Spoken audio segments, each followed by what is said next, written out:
Hello. Hello. Today, we are doing a very chill collab stream. You might notice that we've got different music going on. We've got a different vibe. It's a chill day. Actually, let me lower the music. Holy heck, why is it so loud? But hello, welcome. Today we're doing a just chat stream, a Q&A with Grooves. He's this lovely gentleman right here. Or I will allow him to introduce himself in just a moment. So very calm. What are you talking about?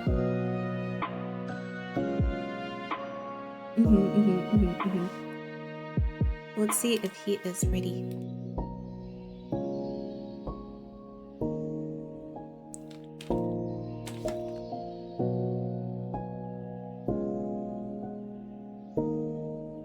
Hello. Hey. Hi. Hello. Welcome. And also, yeah. So do you want to do the introductions first, or would you like me to?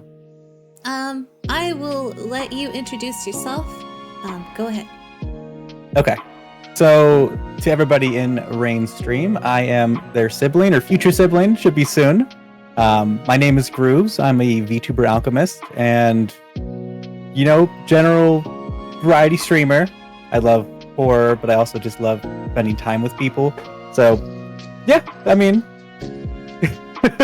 that's about it. That's what we got. Nice. So, what about you? Yeah, I bet I did. You make me sick. Go ahead. I shouted you out on my channel, and it was playing a. Why did you do that? No, that's an old You wanted clip. me to be Look at that distracted old looking at model his right face so I there. wouldn't see the fucking chat. It's an old model. I don't think I've ever seen that one. Yeah, that's what I used to look like, and actually, I'm gonna get into that on stream. So, Wow! Sneak peek. that's my original model before I switched over to this. Oh wow! Okay, I'm giving you a shout out too, but it's not gonna play random clips. Okay. Good. I think my the secrets are safe. Oh man, OG Okay. design. It was. Okay, go ahead and introduce yourself.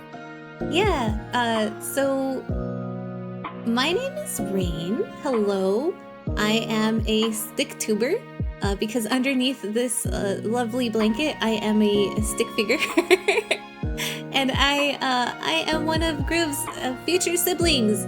I have we share the same model mama, and I still haven't debuted. I'm planning to debut sometime early next year, maybe, hopefully, fingers crossed. I'm not sure. Yeah. But if you ever get to see me around on Twitch, we play a lot of variety stuff on this side of the Twitch channel. But I also have a really special place in my heart for horror games. So if you're into that, Hell yeah. if you're into that, Me too. come check us out sometime. But yeah, that's me. Definitely do it. Guys, they just hit their 100th follower, maybe more since the stream started. I don't know. But definitely go check them out. They're awesome. Also, hi, Fishy, in the chat. Oh, man. But I did just hit 100 followers. It took me a really long time to be like, yes, I should say something about this. Because it's Maybe, yeah, because it's just like they say that you should try to celebrate all of your milestones, and I'm trying to be more conscientious about that sort of stuff. Yeah, you definitely should. I think it's a big deal. You finally hit the triple digits, and soon you'll hit 4 digits. Who knows? You'll go far. Who knows? We'll make it big. We'll see. So, real quick before we continue, would you want me to mute myself when I say hi to my chat? I don't want to talk over you or talk to my chat through your. What would you like me to do there? Do you want me to mute every once in a while to say hi to them? I'm planning to mute myself whenever I do the same, so it's up to you. I don't mind either way. Okay. But just I'll do the let me same, know what That sounds good. I right now I have it hotkeyed to deafen, but I will switch it to be just muting once I remember how to do that. No problem, no problem. We're still working out the kinks. It's good. It's all good. We're good. We're good. I figured it out. We're good. Okay, real quick. Mute. I didn't have to mute for that. I literally just said hi to someone. I was just testing it. Okay. Wait, hold on. Now So- my site's not working. Oh no. Uh-oh. Hold on. Get the hold kinks on. worked out.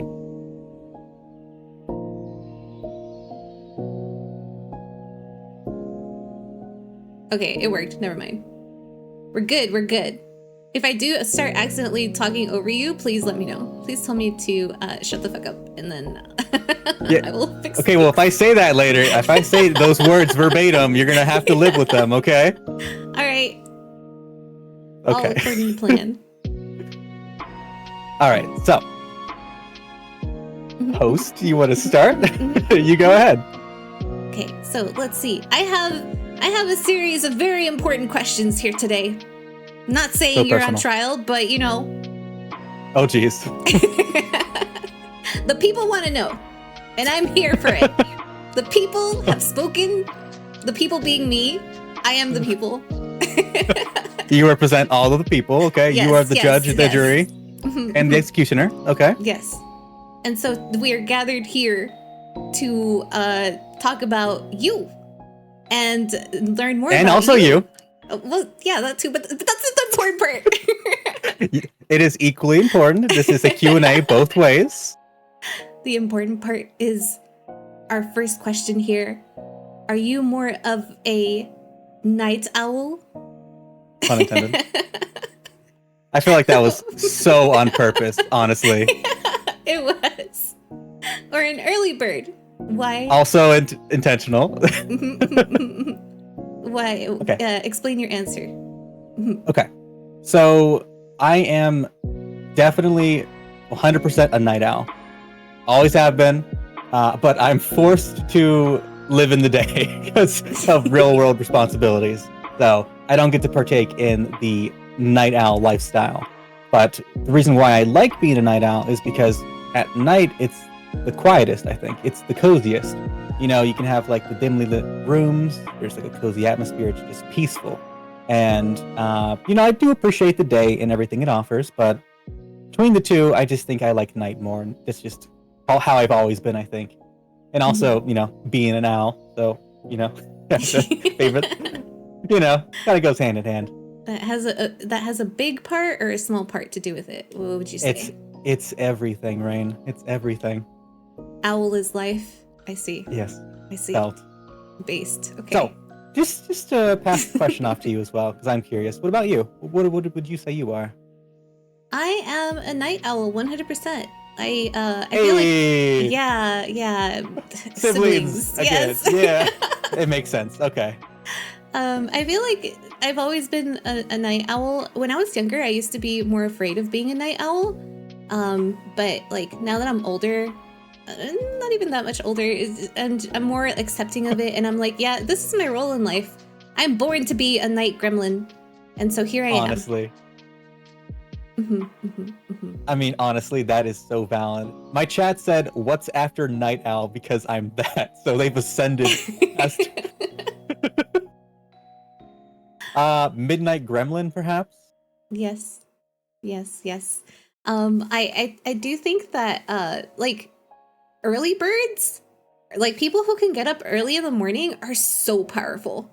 Like I I was legit wish gonna say the same thing. I wish I could do that, but I can't. I'm constantly late to work. I'm constantly late to all of my to like get out of bed. It's just if you meet me in real life, that's just comes with the package. I'm not a good morning Expect you to person. be 2 hours late Yes. to whatever. Yes. Honestly, same. Like I cannot wake up early in the morning. Like I have like alarms that I just snooze, and then yeah. Wait, how many alarms do you have? I think we're up in the triple digits at this point because I just keep creating more of them and I haven't deleted them. So Wait, There's a triple lot. digits? Like hundreds? yes. No way. I don't activate way. all of them at the same time, okay? I don't have 100 alarms going off, but what I mean is that there's pretty much one for every number between 6 a.m. and like 7 and maybe more, like 5:30 sometimes. It depends. That's when I get up in the morning. I have like 5, I think. Okay, but do you activate those every night? I All 5? activate 4 of them every night. Oh my god. I'm a really deep sleeper too. Do you do the thing where you wake yourself up early and then you're like, I still have 2 hours before I have to get up? Oh, And then it's like you're rewarding yourself and then you go back to sleep? Don't call me out like that. No. I knew it. I knew it. I have an alarm for like 30 minutes before, and then I wake up and I'm like, oh, it's just 30 minutes. I still have time. I'm okay. And I work from home too. So then Hey. so then I like snooze it, and then I have one for like 15 minutes like before I have to actually start working, and I'm like, it's 15 minutes. That's plenty of time for a nap. Yeah, I could just stay here. I'll just close my eyes and like rest my eyes. Just And slow then, blink, like, it's all. Yeah, and then I have a alarm for like when I should actually be like computer open, working. And then at that point, if I haven't slept through it, I'm like waking up in a panic and be like, oh my gosh, I have to run into the next room and turn on my computer. And then I have one for 15 minutes after if ever I do sleep through it. That's my backup plan. Do you have like different alarms, like sound wise for each one that like determine the level of urgency or anything? No. They're all the same. Yeah, if I had like a really glaring one, like one that like kind of screams in my ears, I feel like, wow. So I wanna share with you the 3 alarms I have because 2 of them are really interesting. I think you're gonna enjoy them. Okay, the first one's the default, so we'll get that out of the way. Have you? How dare ever you, watched Bunkus? I didn't Stranger realize Things? that it was gonna do that to Ever both heard of of us. it? Ever seen anything around it? Stranger Things? Yes, I have.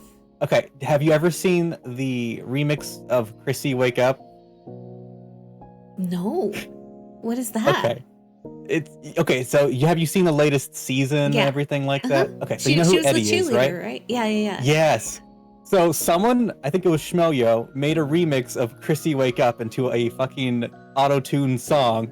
So that's one of my alarms, is just it's singing that at full volume. Yo. Wait, is it that ah, man, I feel like I've seen it before. You may have. It was like Dang, trending for a little okay. while on TikTok and stuff. That's so cool.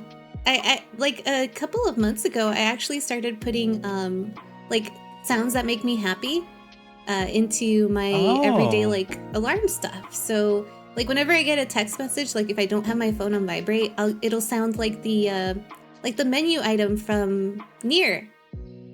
Oh, I fucking love that sound. Yeah. It's so satisfying. Yeah. Wait, so Nier Automata, are you a big fan? You a big fan? I am. It's my favorite game ever. I love it so much. Oh my god.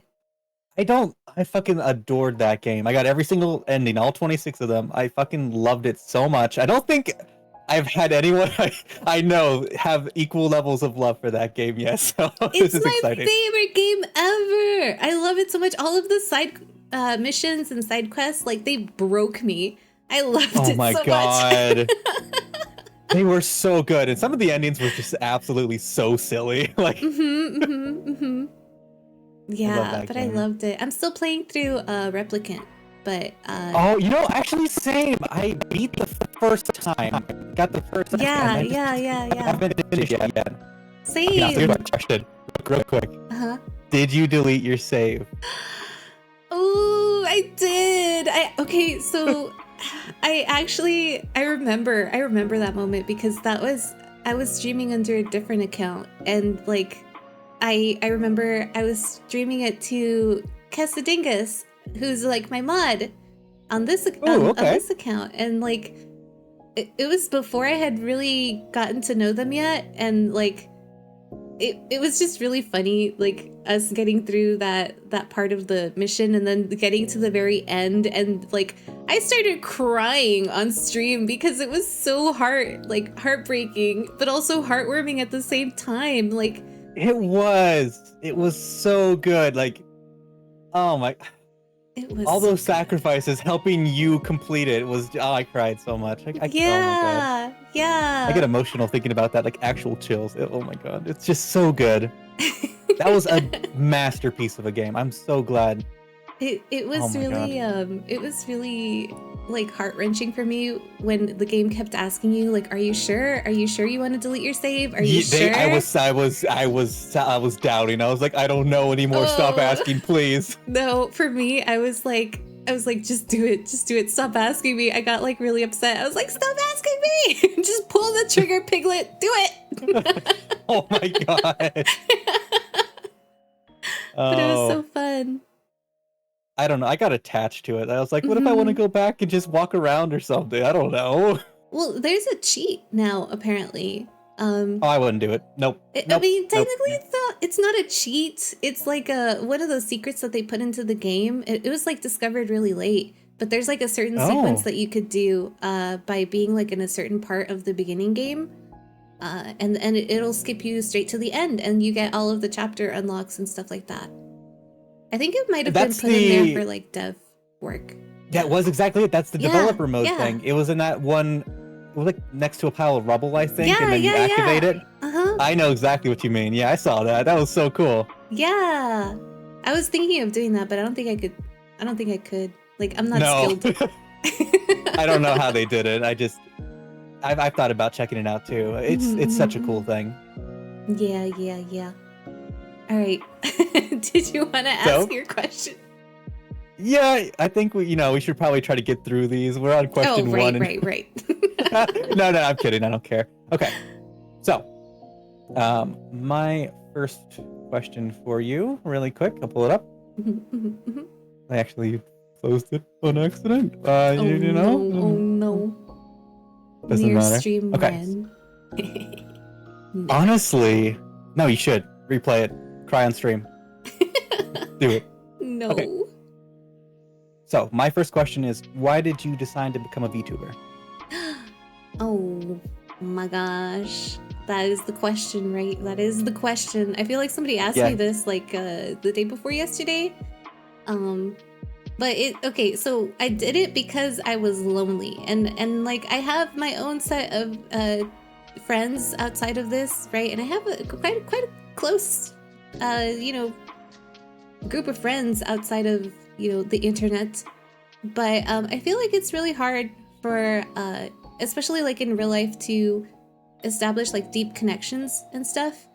And I'm socially awkward, so like I don't know, like I feel like for me especially it's a little hard to like be friendly or not to be friendly. Like I feel like I'm a very friendly person. It's just like my face does not say I'm friendly. You have resting bitch face, right? Yes. And so I was like, okay, well, on the internet I can be whoever I want to be, and I'll just like try to create an environment and a community where I'll fit in and everyone else can fit in and feel safe, and we could just be one big happy family.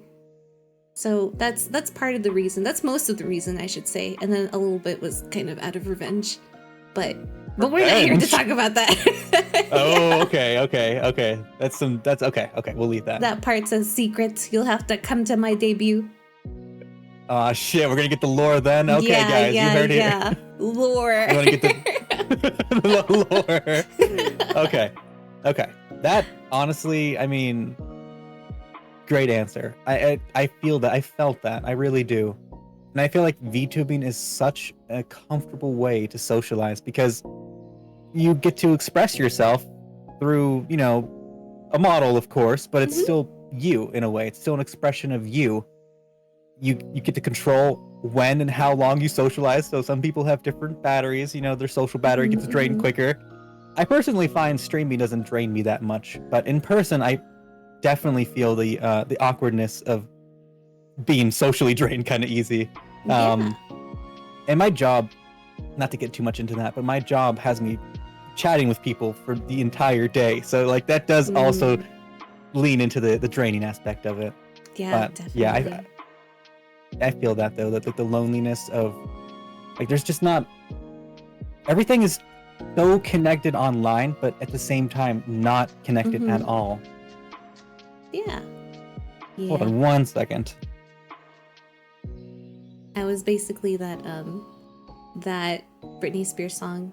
My loneliness is killing me. And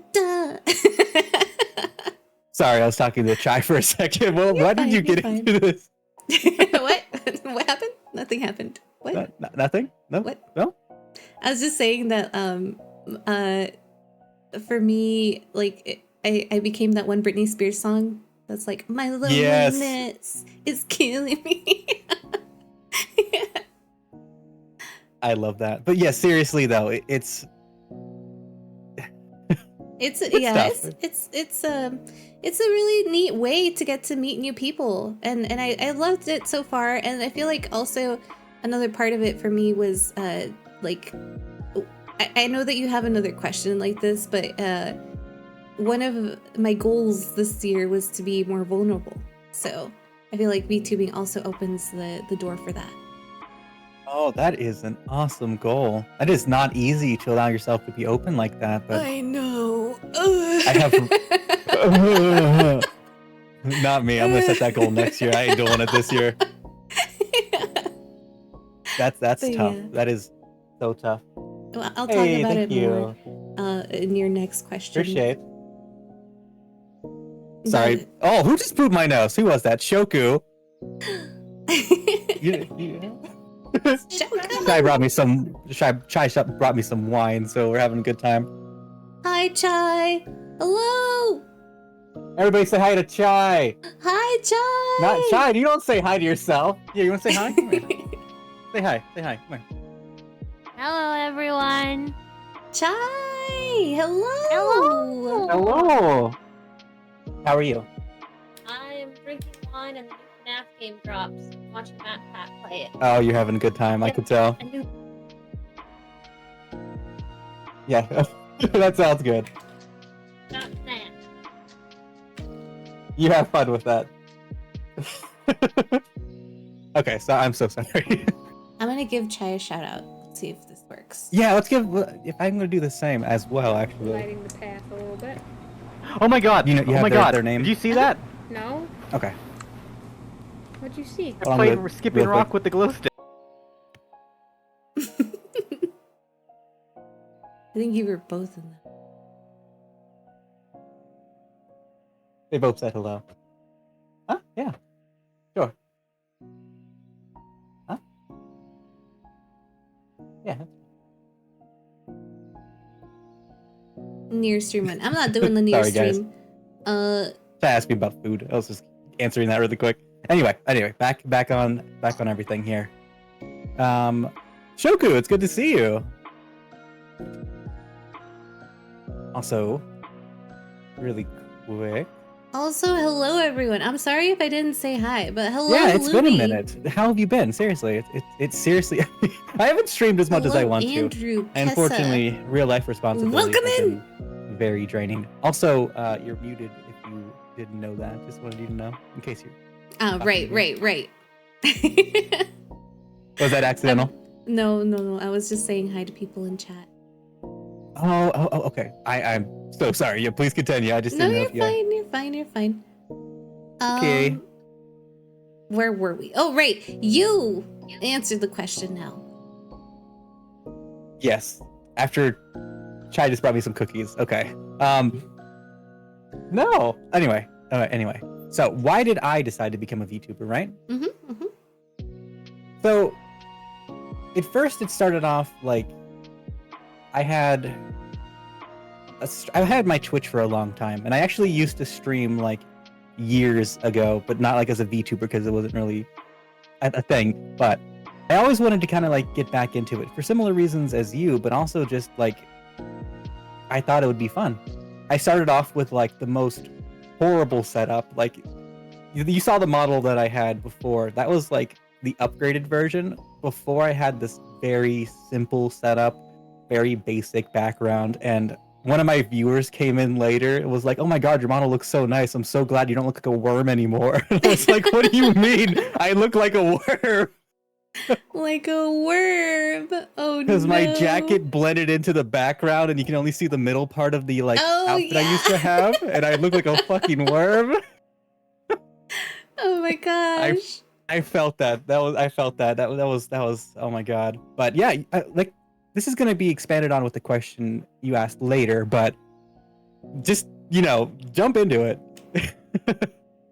Okay. My viewer said at least you'd know they'd still watch your stream if you were a worm. It's true. That's all you models can ask and for. fancy graphics aren't everything. Yeah, that's all you can ask for. Okay, let's see. I'm going to skip around a little bit. Let's see. If you could insert yourself into any fantasy world, from any book, anime, game, song, even, anything at all, what would it be and what role would you take in that world? Okay, so I thought about this question a lot, and there is so many answers I could have given this, but I decided to go with this one.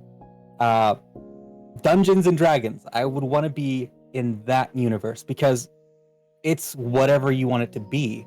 Like you have the freedom to create the world you want to be in, or like DM could also create the world for you. But like you get to have the ability to choose your destiny in a way. You have the capability to do so. There's so many things you could see. Things are always being added, magic, spells, abilities, and I think that was cool. And like the answer, your follow-up question you had in that list, I just feel like it relates to that too. But it's a bit of a vague answer, but I feel like that would be like what I would want to do because it's also inspired by Baldur's Gate a little bit because I really love that game too. But yeah. I have Baldur's Gate. I haven't really played it on my own. I started playing it with some friends because like there's like a multiplayer version. But I've been thinking about maybe streaming it. I'm not sure yet. But I want to stream it. I want to stream it hardcore mode where if you die like as a team, it's game over and the save's deleted. I feel like that would be hilarious. Oh my gosh. I want to do that. No. I want to do that so bad. I want a group to do that with. Like that's gonna be the most stressful time. It's gonna be so good. I could never. I feel like I'm always testing boundaries in games. Like I'm always like, is there fall damage? Let's find out. Is there friendly fire? Let's find out. Let's find out. I would be the so you worst. would be the worst person to bring it in. Oh, Yeah. Did we accidentally touch a trap and set off a chain reaction, wiping the party? Oh, Whoops. Actually, when I was playing with my friends, I think I did do that. yeah, that does not surprise me in the slightest. I walked through a door and there was like fire coming out of the floor, and I was like, I can outrun this. I can. You're outrun fire. Easy enough, I could right? not outrun it. I could not outrun it. And then Did you like immediately die? I did, and then like I was playing with two other friends, and then one other friend like ran in after me and was like, I can do this. I can save her. I can fix her. I can fix her. She ended up dying too. And then luckily, Oh. yeah. And then luckily we were playing with like our friend who was actually really, really good at the game. So he managed to save us, but not before I died like 5 more times. Because I kept stepping in the fire. That I 100% think it would be fun to play a playthrough with you on that, honestly. But you're probably gonna need to be like watched very carefully. Like you wander on your own, you're gonna be dead. Okay. You have to put me in one of those like child leashes. Yes, that's exactly. I didn't want to say that in case it was weird, but yes, a child leash, like the harness thing with the gremlin expression. That was the first thing that came to mind. Oh boy, yeah. I feel like I definitely need to be supervised in those sorts of games. But at the same time, I could also like sick you at the enemies, and like I never know what to expect. Like something's crazy gonna happen, and I just know it. Yeah. It all just kind of depends. But the follow-up question was, what is your go-to D&D alignment? I feel like you would be a very like a very like good. Yeah. Yeah. What kind of good? Good lawful good. Lawful good? Yeah. Oh, I see. I actually prefer to choose chaotic good. That makes sense too. That makes a lot of sense. It's like I always lean towards like the better decisions, both for myself and in general. lawful kind of has like more strict, like they follow the law more, literally lawful, but they're more strict about rules and stuff. And I personally believe like breaking the rules to benefit someone that needs it, I would do in a heartbeat. Hence the chaotic good aspect of it. You know, like I wouldn't follow the law and then someone suffers as a result, but I couldn't do anything because of it. So that's kind of why I have like that mentality. And I also just it's fun, you know, like just being a little bit chaotic energy there. But what about you? Answer that the latter half and then the beginning half. I think your alignment? I think my alignment would probably also be the same. Chaotic good?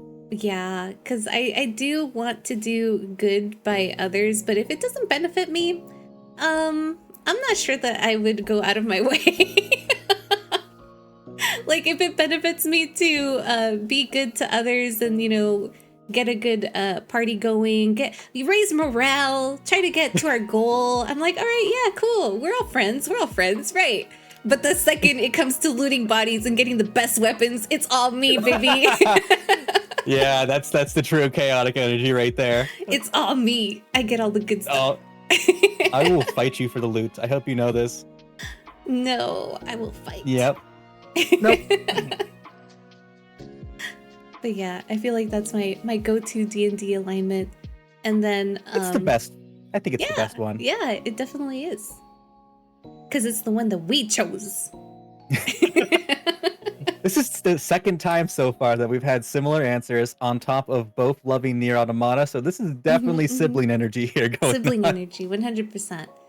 100%. The other part of that was what world I would put myself into. Man, I feel like opening it up to songs also like brings a whole new color to the question. That was such a good point to the thing. I thought about that. Yeah. Cause what's your answer? Damn, what is that song? It's a Simon and Garfunkel song. Is it Hello Darkness, My Old Friend? I'm not sure. But that I was really considering that one.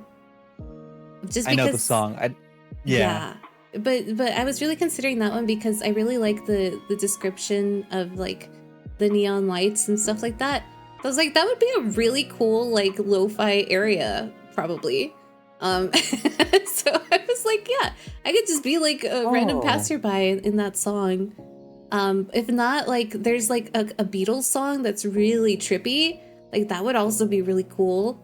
But if not a song, then I think I would so I have a set of books that I really like. They're sorry. No, you're good. No, you're good. Go ahead. What books do we have? I got excited because I remembered, but like I have this set of books. They're it's like John dies at the end, and this book is full of spiders. I've heard of those. They're so good. I wish I could just throw these books at you. Like they're so good. You need to read them. They're really funny. I can read them. I'll find a way to read them. I mean, like with that kind of recommendation. Yes, say less. I love it. But like I feel like it's really creative the way that they approach horror and like the world that they live in. It's basically the real world, but just with a little bit of unseen magic in it, and I really like it. That sounds amazing. Yeah. Man. So that's I love the fact that you chose songs first. Like, I think it says a lot about you. You know, like it's very creative in a way. It's very expressive because, I mean, it wasn't my first guess, but I thought about all of them. But I thought I chose more of like a literal answer. I feel like it's more like just like logically speaking. I think it's kind of how my brain works.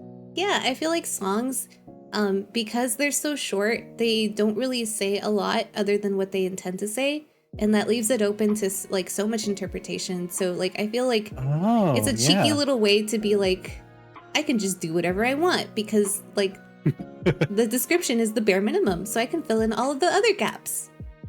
That's true. But yeah. Okay. So I think it's your turn to ask me a question. Yes. and I'm going to pick one at random because you did too. So let's just scroll up and down until I find one. Okay, it landed on this. What's your silliest unreasonable fear? My silliest unreasonable fear. It doesn't have to be unreasonable or silly if you want. You can just describe a fear if you don't have those criteria. If you don't have the matching for that criteria, yeah. The biggest fear, the silliest fear, unreasonable, whatever you want. Whatever you feel comfortable sharing. I have a couple. Okay, so like I don't know that they're like silly. Maybe they're just silly to me, but I have a fear of mirrors. I feel like that's a very common thing though. Like a lot of people are scared of mirrors. That reminds me of something I'll share after this. Okay. And then I also, unfortunately, I really don't like worms. Like, I don't like worms in real life. You're afraid of worms? Oh my goodness. I just don't like the way they wiggle. They wiggle aggressively. I don't like it.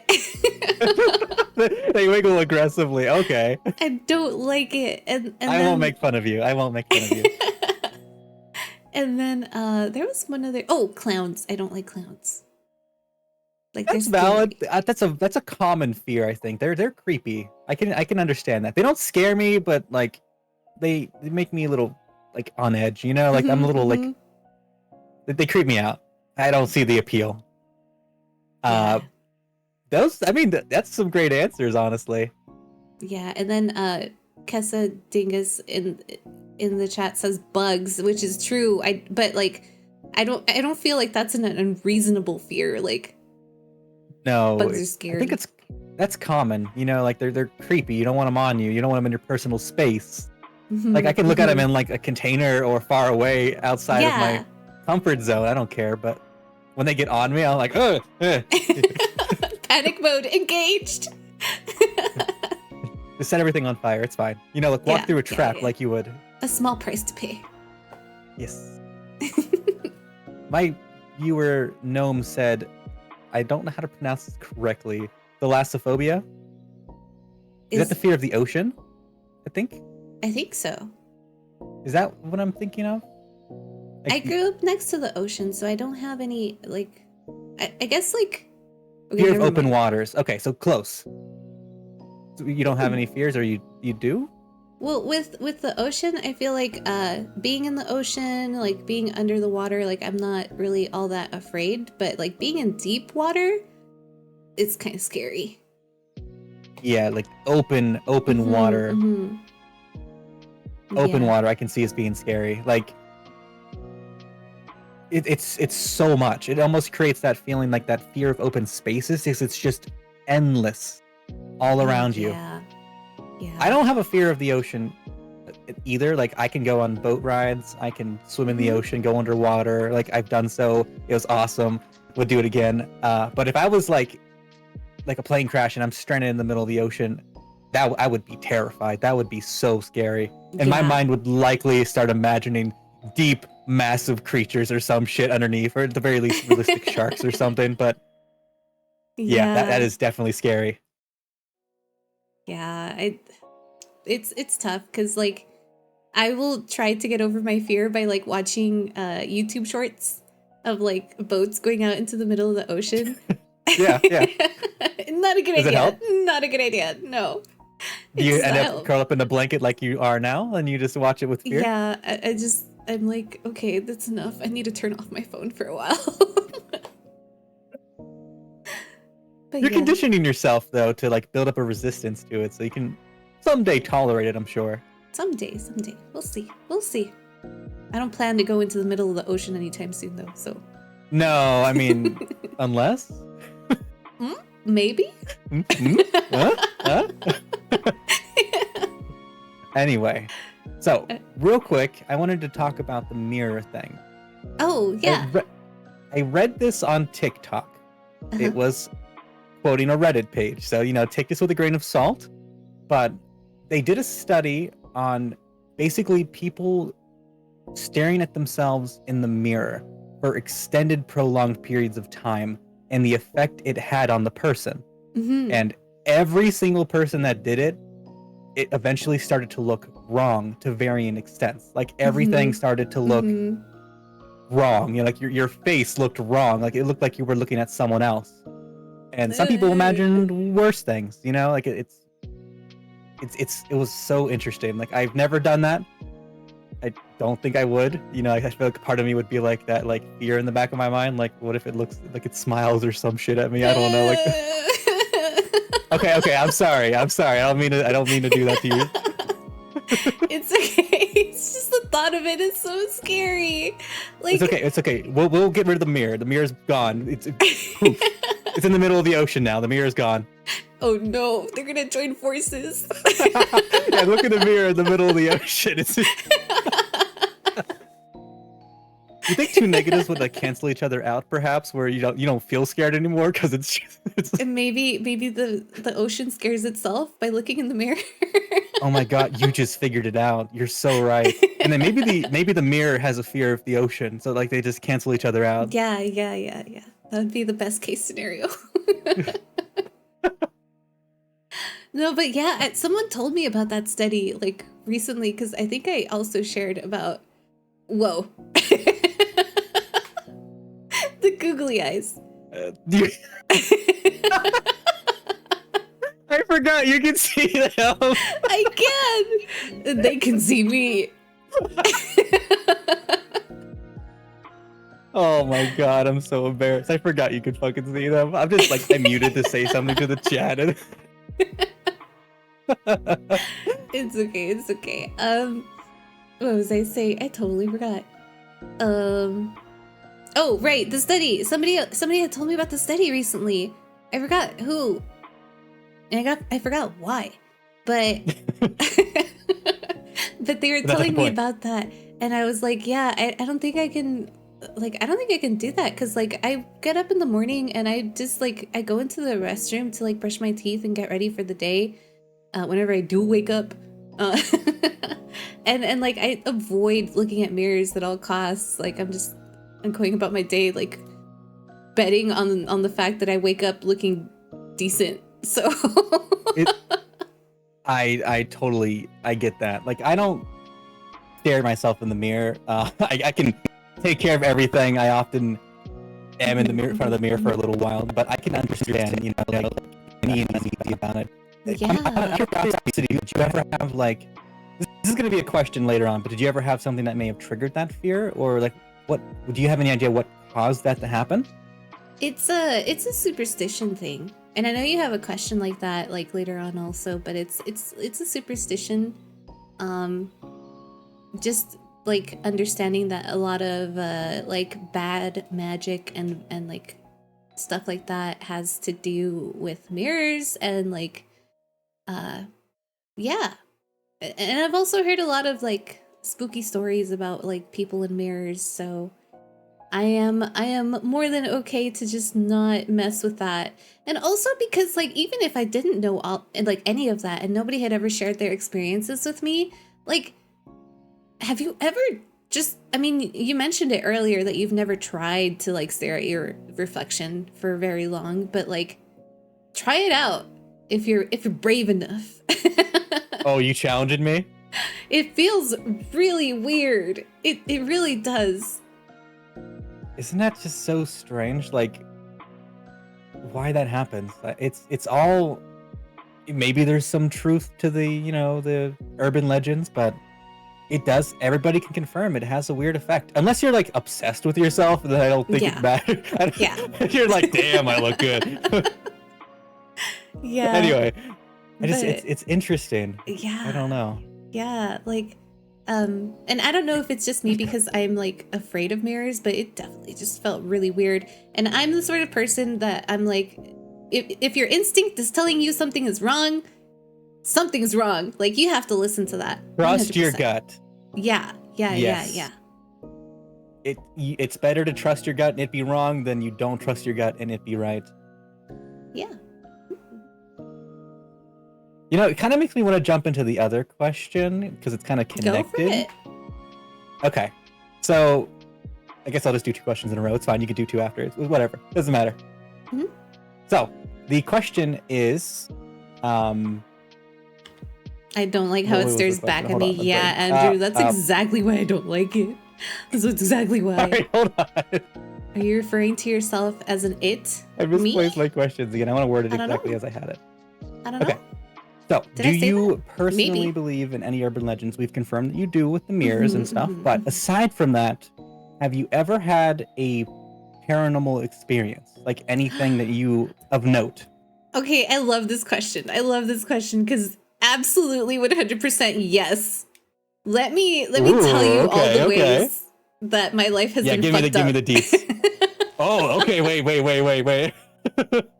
Okay, Now go ahead, do it. we're about to get real spooky up in here. Hey, everybody, get in real close. Huddle together.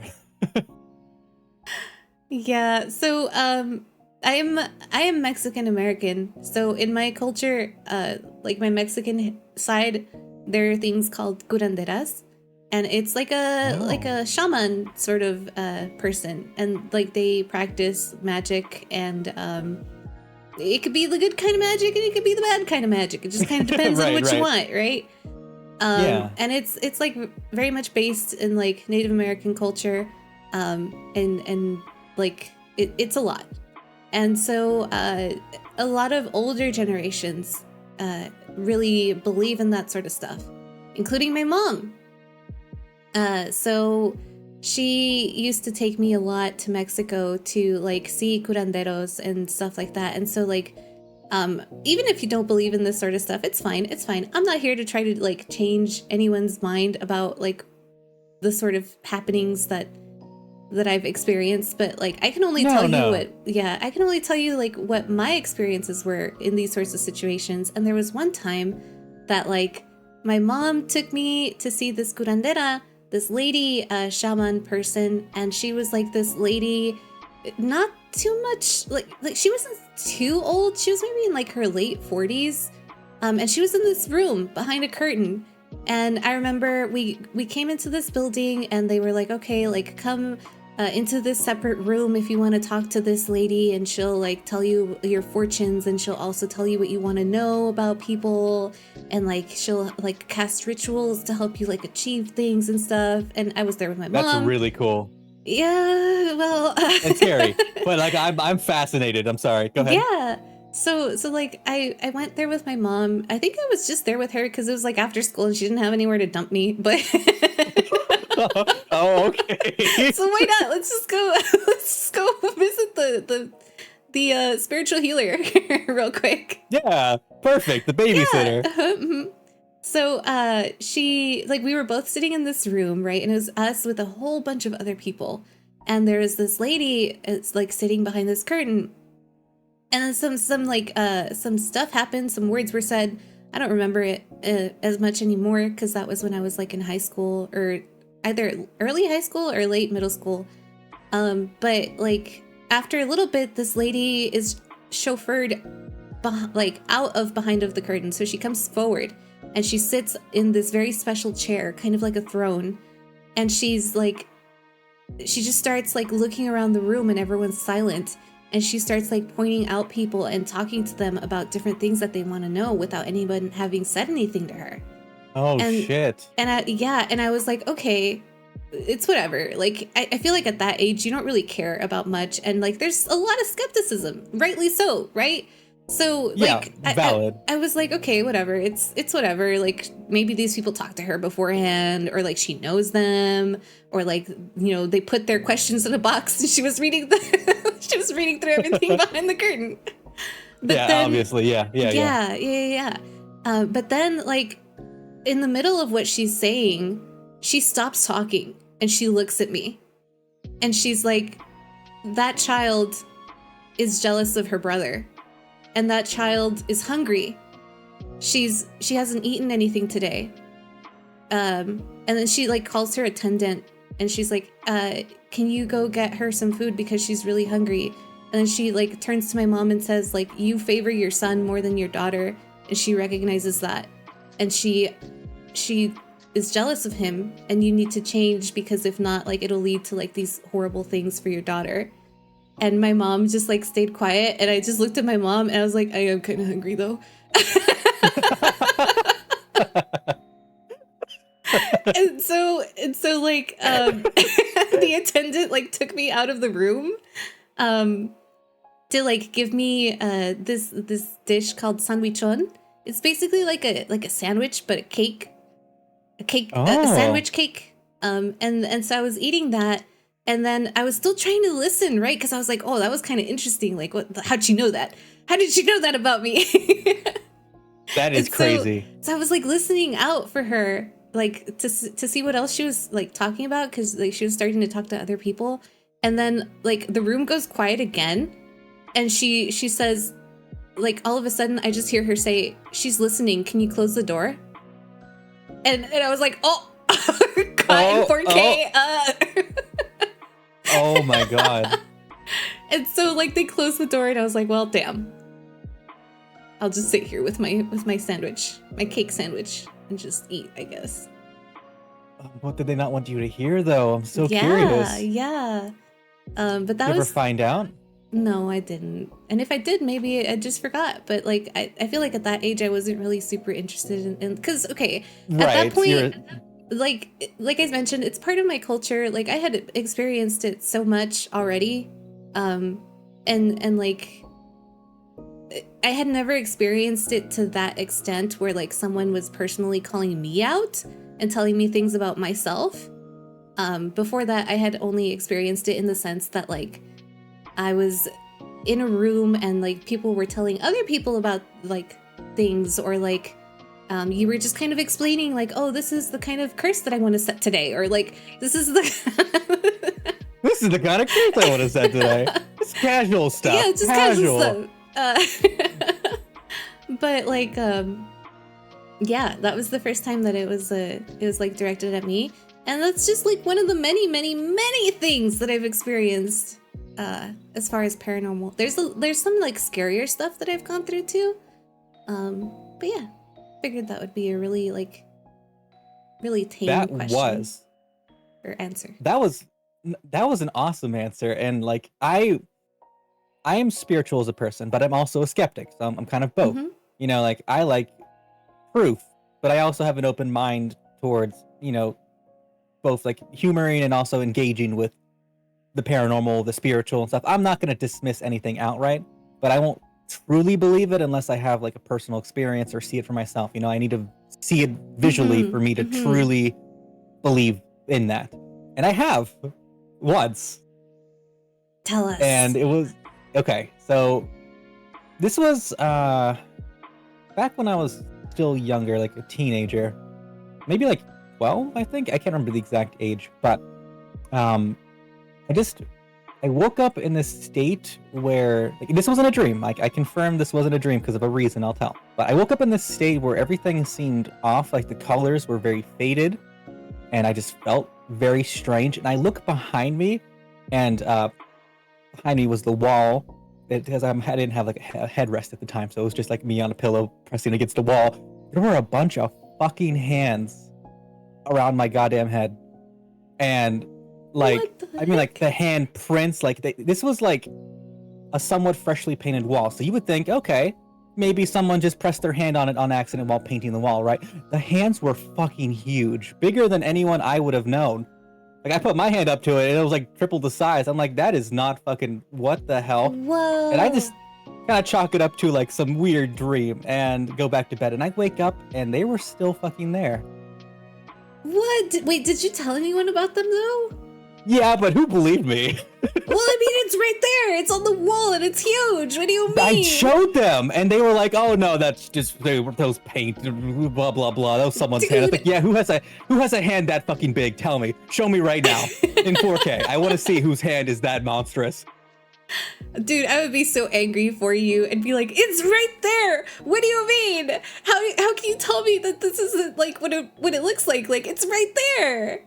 Yeah, and I mean, like, there was more than one. Like, and they weren't, like, positioned in a way where, like, you know how someone can kind of lean against a wall and they'll have both their hands side by side. They were, like, awkward, like, spread out. Some were even, like, at an angle, kind of upside down. Not truly upside down, but kind of like if your hand was facing at a downward angle. Like, why would someone press their hand against a wall like that for any reason?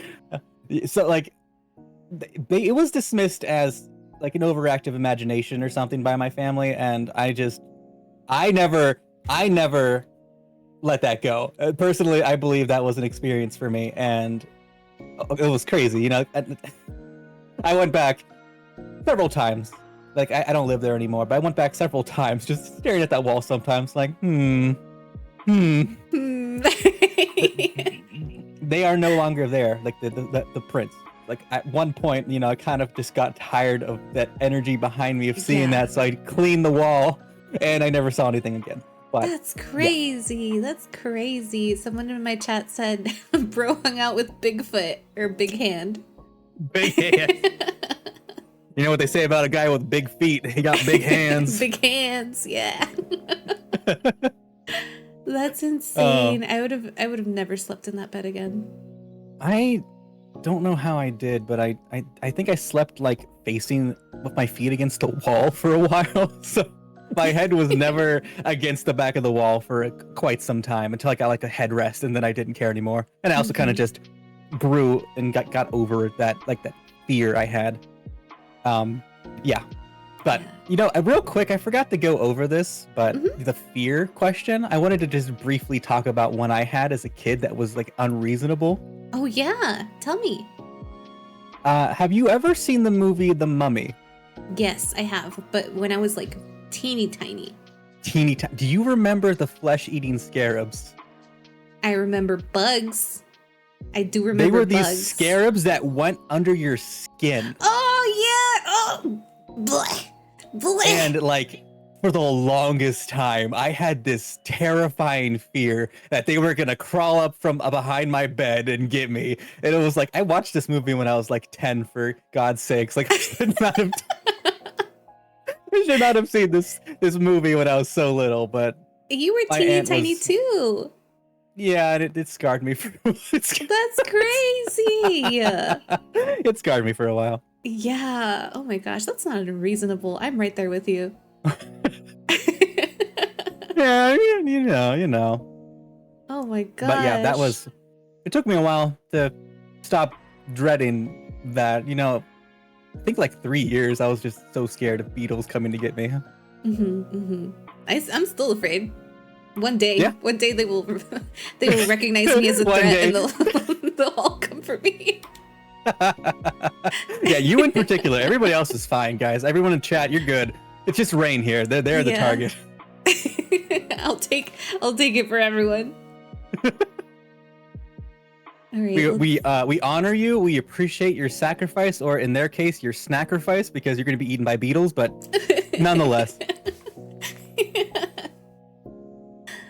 Okay, Okay. Let's see. your turn for probably 2 if you want.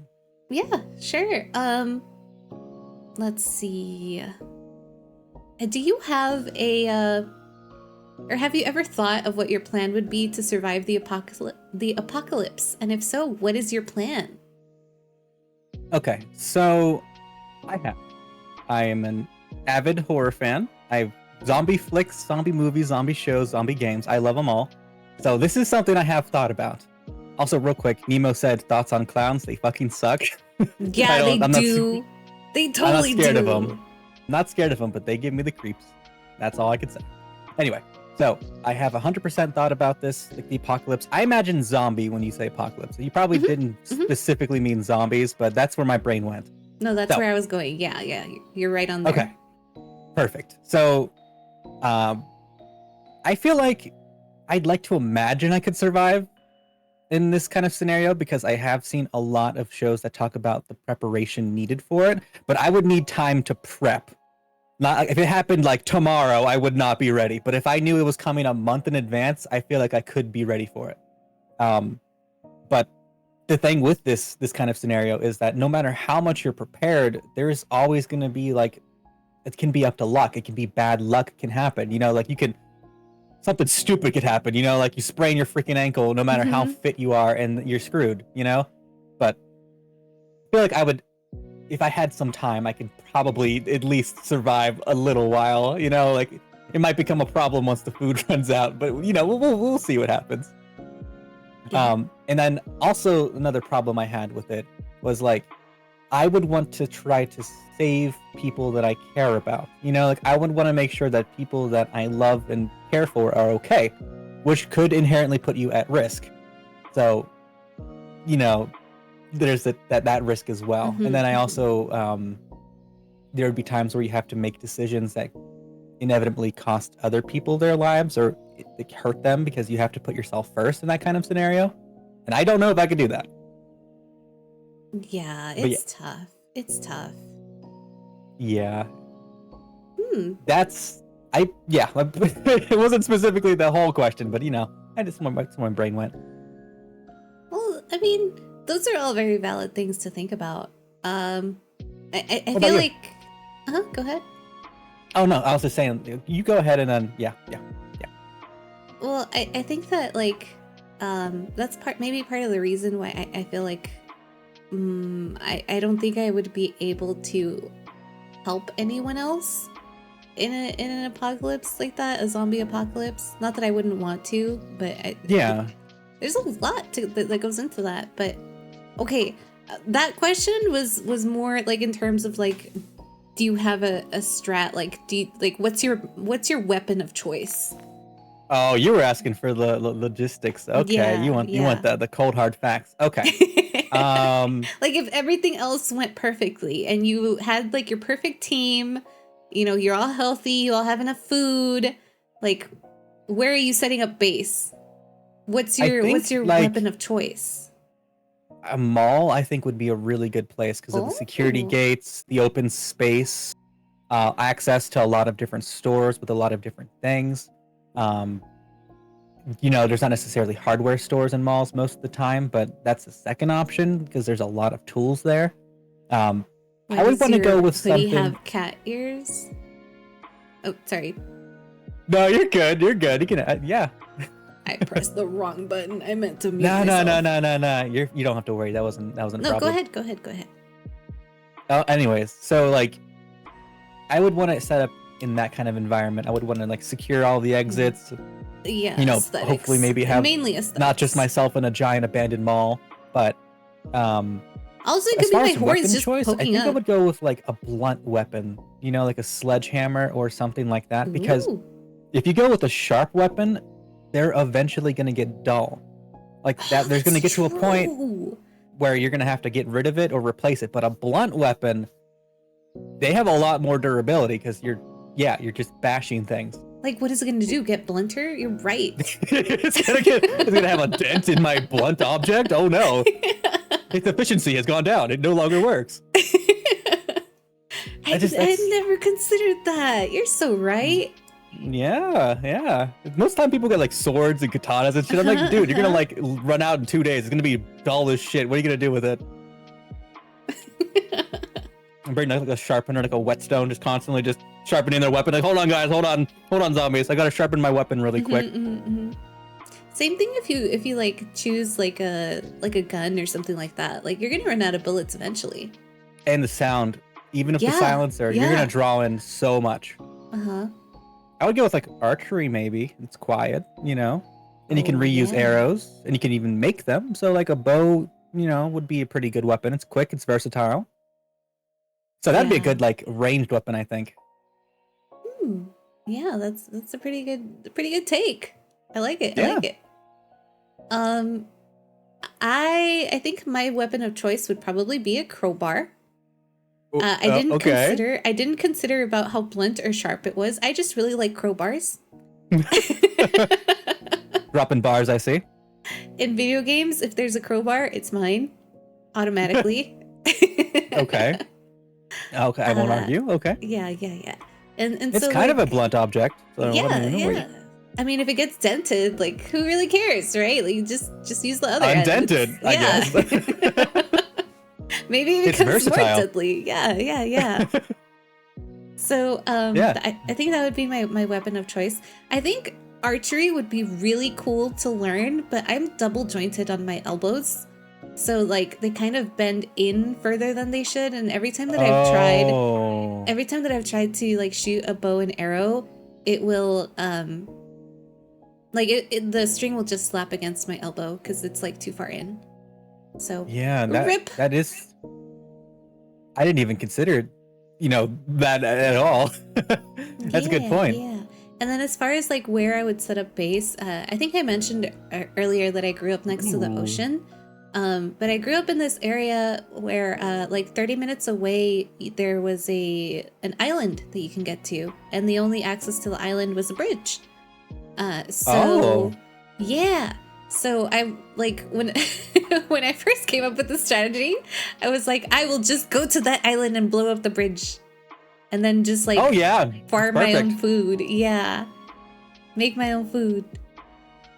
I mean, if you bring enough supplies, like a truck full of stuff, Mhm. and it's not in the middle of winter, you'd probably work out. It might work out. It's not a bad Yeah. idea.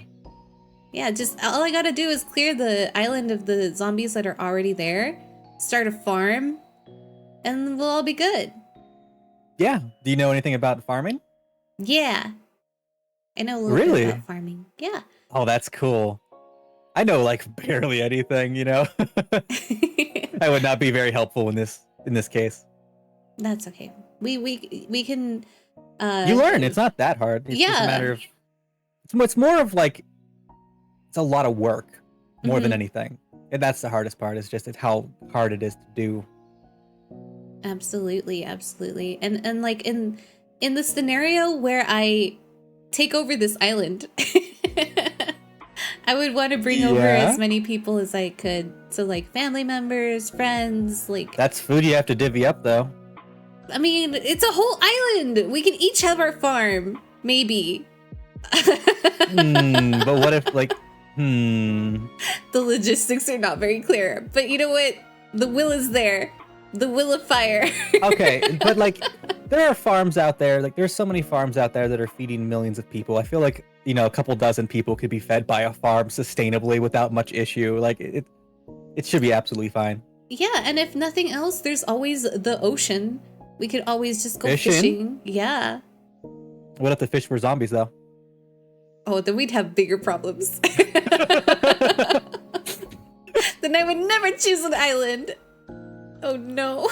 They can't swim on land though. I mean, like would they just flop menacingly on the shore coming at They you? might. They might. Have you ever seen it? Like, I don't know. Like, there's a certain season where like fish will like shore themselves, and they are floppy as heck. They can get really deep onto the shore. I mean, I've seen like how floppy they can be. Like I've seen fishermen try to hold a fish and it literally slaps them in the face and goes back in the water. Like they have like very good control of their bodies, and that's because of the fact that they use their entire body to swim. So like it makes sense. I could see it happening. Yeah, and there's always that one person who's gonna be like, "Oh, I'm just gonna be out for a stroll on the beach in the morning. Who cares about these zombie fishes? They'll never get me." And then of course they're gonna get too close, and then the fish will like cut them with their scales or something, and then there And that's there it. goes It's the whole game over. Yep, game over. Game over. No way. If the Okay, fish were follow-up zombies, question. it would be over. It would. I think that you're absolutely right. Follow-up question. Speaking of someone turning into a zombie, if someone okay, this might be a dark question, okay, but bear with me. If Mhm. someone you cared about was turning into a zombie, what would you do? I would off them. No hesitation. No hesitation. Goodbye. I'd be like, It was they'd be nice like, knowing they'd you. be like, I got bit. You would shoot him in the head. It's a mosquito bite or some shit. Oh, well, they should have been more clear. We're in a zombie apocalypse. They didn't specify. It's not my fault. What if the mosquito was a zombie? Oh my god, that's so true. I didn't even think about it. They would carry the disease. Yeah. That's I mean, they already do. yeah, zombie. What would one more? What would that be Yeah. a problem? Yeah, exactly. So any kind of bite, you're donezo. Good to know. So I will not be on this island. Just understand. I'll take my mall. Thank you.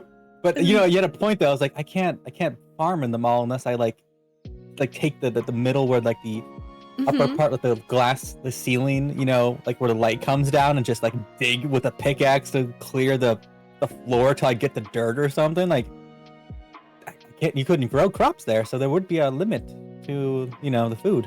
That's a good point. Yeah. You would have a lot of space though. Like, you could just like maybe find something to pull up the cement, and I mean it would take a lot of work, but Yeah. you could do something. There's. I just didn't think about it. My brain was like, mall has so much. There's no way it would ever run out. But I was like, wait, shit spoils. It expires. What am I gonna do in like 3 months? Like, Yeah. yeah. Also, But welcome back from the ad break. I was on an ad break for a sec. But yeah. What were we saying? But like, even with farming, like that takes a long time. So, like, you gotta have something. Like at some point, I feel like both of us would have to go out and forage for food at some point. What if we take our ideas and we put them together? Oh my god, there we go. Just make a I have sustainable the loop. short-term sustainability. Yours is Yeah. long-term. I'm just gonna have them all in the middle of an island. That's all. Those exist. This island's pretty Do they? big. Yeah, there's Yeah. the island I So, was thinking about has like an arcade. It's got like little shopping malls. Oh, that's like three floors or something at least. Like we Mhm. gotta have all those. Oh my god. Yeah. Oh, Nemo said if the mall has a planter area, you could uproot the existing plants and replace them with crops, which is a good point. I Yeah. didn't think about that. Yeah. You can grow a lot of small things very easily, so that would work. Yeah, it's good to be resourceful in the zombie apocalypse. Nemo would survive, it seems. Mm-hmm. They got that big brain. All Okay, so next question, you get to ask two. So whatever you want to do. Okay. Let's see.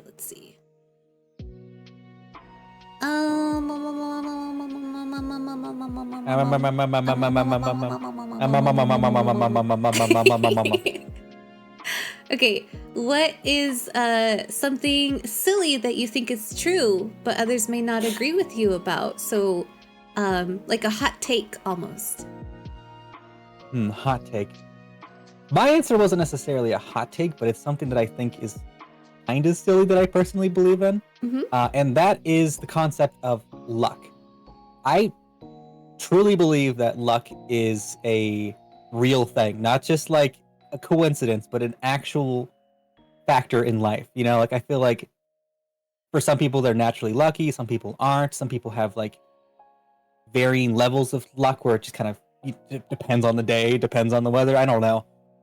And I personally had like both ends. I've had times where I was nothing but lucky for like a lot of coincidences that are just so astronomically impossible for them to happen sequentially like that repeatedly, and it did.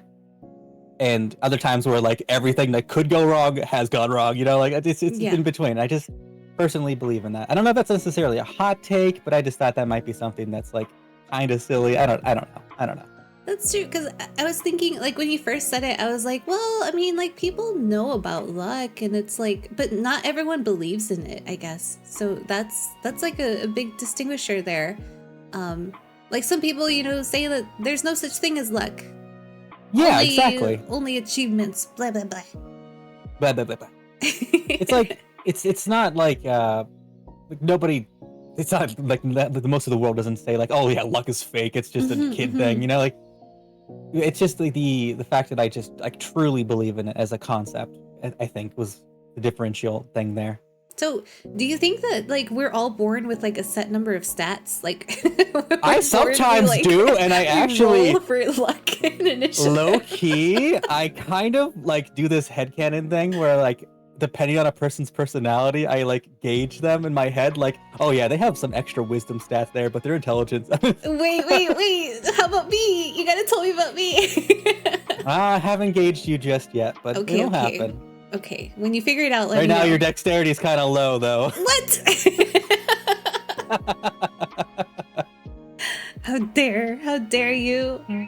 Well, we'll see. It could change. Nothing's set in stone. I didn't like, we'll see. Okay. I just think okay. it's fun. Yeah. What about you? If you had to personally apply that towards yourself, what would you think your stats would be? 10s, 20s, and nothing below a 10. Everything 20 and above? Question mark? Somehow I ended up with extra points towards everything. So okay, so 20 is considered Top, the peak yeah, of humanity. peak, yes.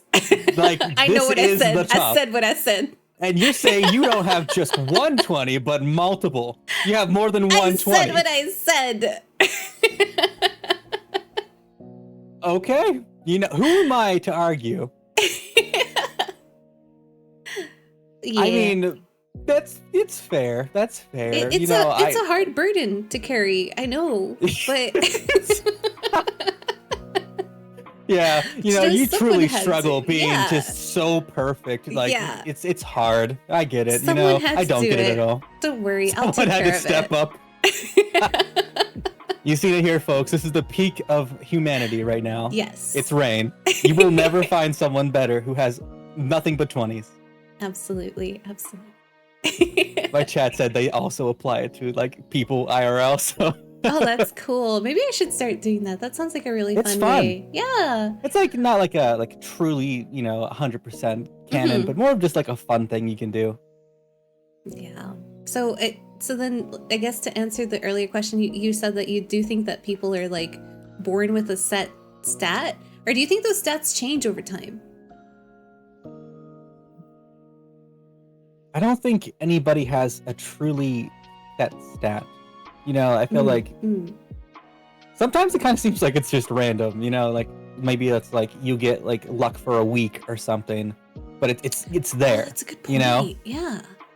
It's never, for the most part, people that get lucky. Like, for example, this person that won the lottery won it twice in a row. They played a lottery and they won, and then on the news channel for the the thrill of yeah. to I remember reenact it, they that. won the lottery again, and it wasn't a small amount.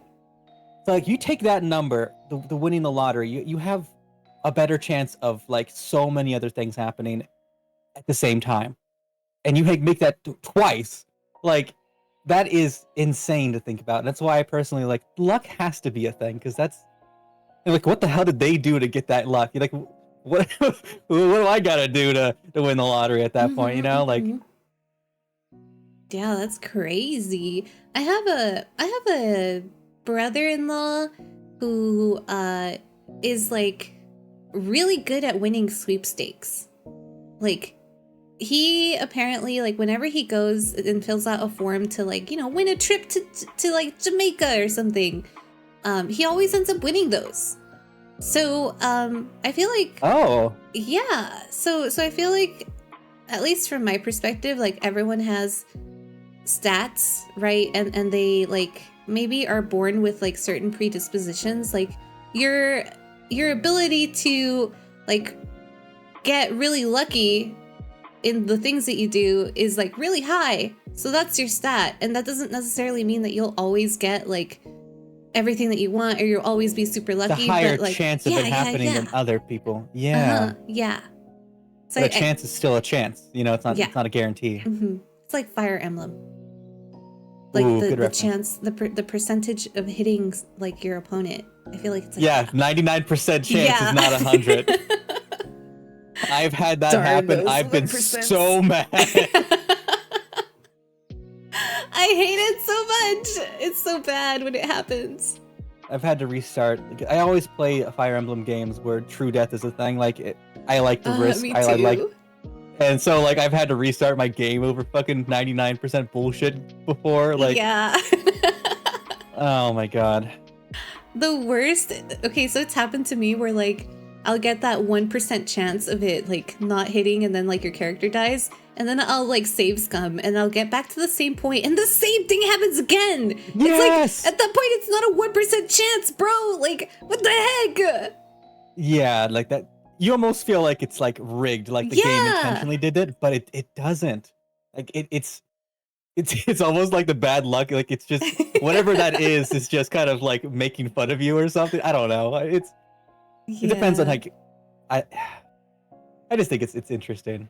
And also like stats in general, there's way more than like what D&D stats would be. There's like probably hundreds of stats that people have, and you can increase those stats, you can decrease those stats, like Yeah. some of them I feel like are natural stats, like you can't affect, like a natural intelligence level. You can always get more knowledge, but some people just have like an easier time doing so, like Yeah. it comes to them naturally versus some people that have to put more effort in to reach that same level.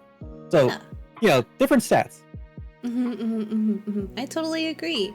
Like everyone starts with a base stat, and then you can add or take away as you see Except fit. you started with 20s as a baby. Yes, but you know what? For me, those are base stats. So They're based- I achieved the impossible, and I went above 20. So Yep. Those were basically your ones. yeah. Pathetic, honestly. Anyone who's at 20 in this chat, anyone who thinks they're 20, you are nothing. I'm kidding, please. No. You said it, not me. You said it. No, don't clip that. No, yeah, you guys are never nothing. You're all loved. You definitely have at least 120. Some of you. I mean, most of you. I mean, all of you definitely have at least 120. Yeah. Yeah. It's not Rain. I mean, yeah. What? What do you mean? I have all the What? 20s. I didn't say anything. That wasn't me. It happened. Okay, your turn. Your turn. Oh. Okay. Yep. Let's see. Let's see. Okay, this one's gonna be. I'm gonna ask two of them in a row. One's gonna be silly. One's gonna be not silly. Okay. If you had to be Hello. any piece of furniture, what would you be and why? Okay, so this is gonna be a little weird, but like No weird. Go ahead. No, what you got? no, it's weird. Like when you said if you could be any piece of furniture, my first thought went to like that serial killer who like would use people's skin as like furniture and their body parts as furniture. I was like, is that what he means? And then I was like, wait, Rain, be normal. That's not what I meant. Oh my. Yeah, like I'm asking for future reference. Rain, be normal Oh. challenge, please. Oh, I didn't even think of that as a possibility. Oh my god. No. This is not a physical flesh furniture sense. Okay. For now, I mean, yeah. Yep. So I was thinking, maybe I would want to be like a really old like armoire or something, like something Ooh. vintage and like where someone can still be creative in, And then I was like, if maybe I wasn't, something vintage, maybe something that, I was thinking vintage because like those pieces of furniture are so freaking like ornate and beautiful, and I love them and they're gorgeous. But I also want to be like a place where someone can. They're like, blushing right now. Uh, I was saying the furniture was blushing. Anyway, go on. Oh, okay. But I also really want to like be a place where someone can like be creative at, But Yeah. But like I feel like if I were an antique that was like a place where you could be creative at, then no one would use me because like they would just try to preserve me as like a thing that is beautiful. And I'm like, well, what if I become like a modern writing desk or like a computer desk even? So I could be some streamer's like support system. Do you think someone's your desk right now as we speak? I hope not, because it's super messy and I don't really take care of my desk. Yeah, they're just But- like, the fuck, dude, come on. Yeah. How many water bottles do you have here? But I would really enjoy being someone's support system. I feel like that's my role in life. Like my role in life is to be someone's support. And so yeah, I want to do that. That's a good answer. It really says a lot about you. And this was a joke question, but you somehow still made it like real. So that says a lot. Well, how about You you? get extra stats later. Oh,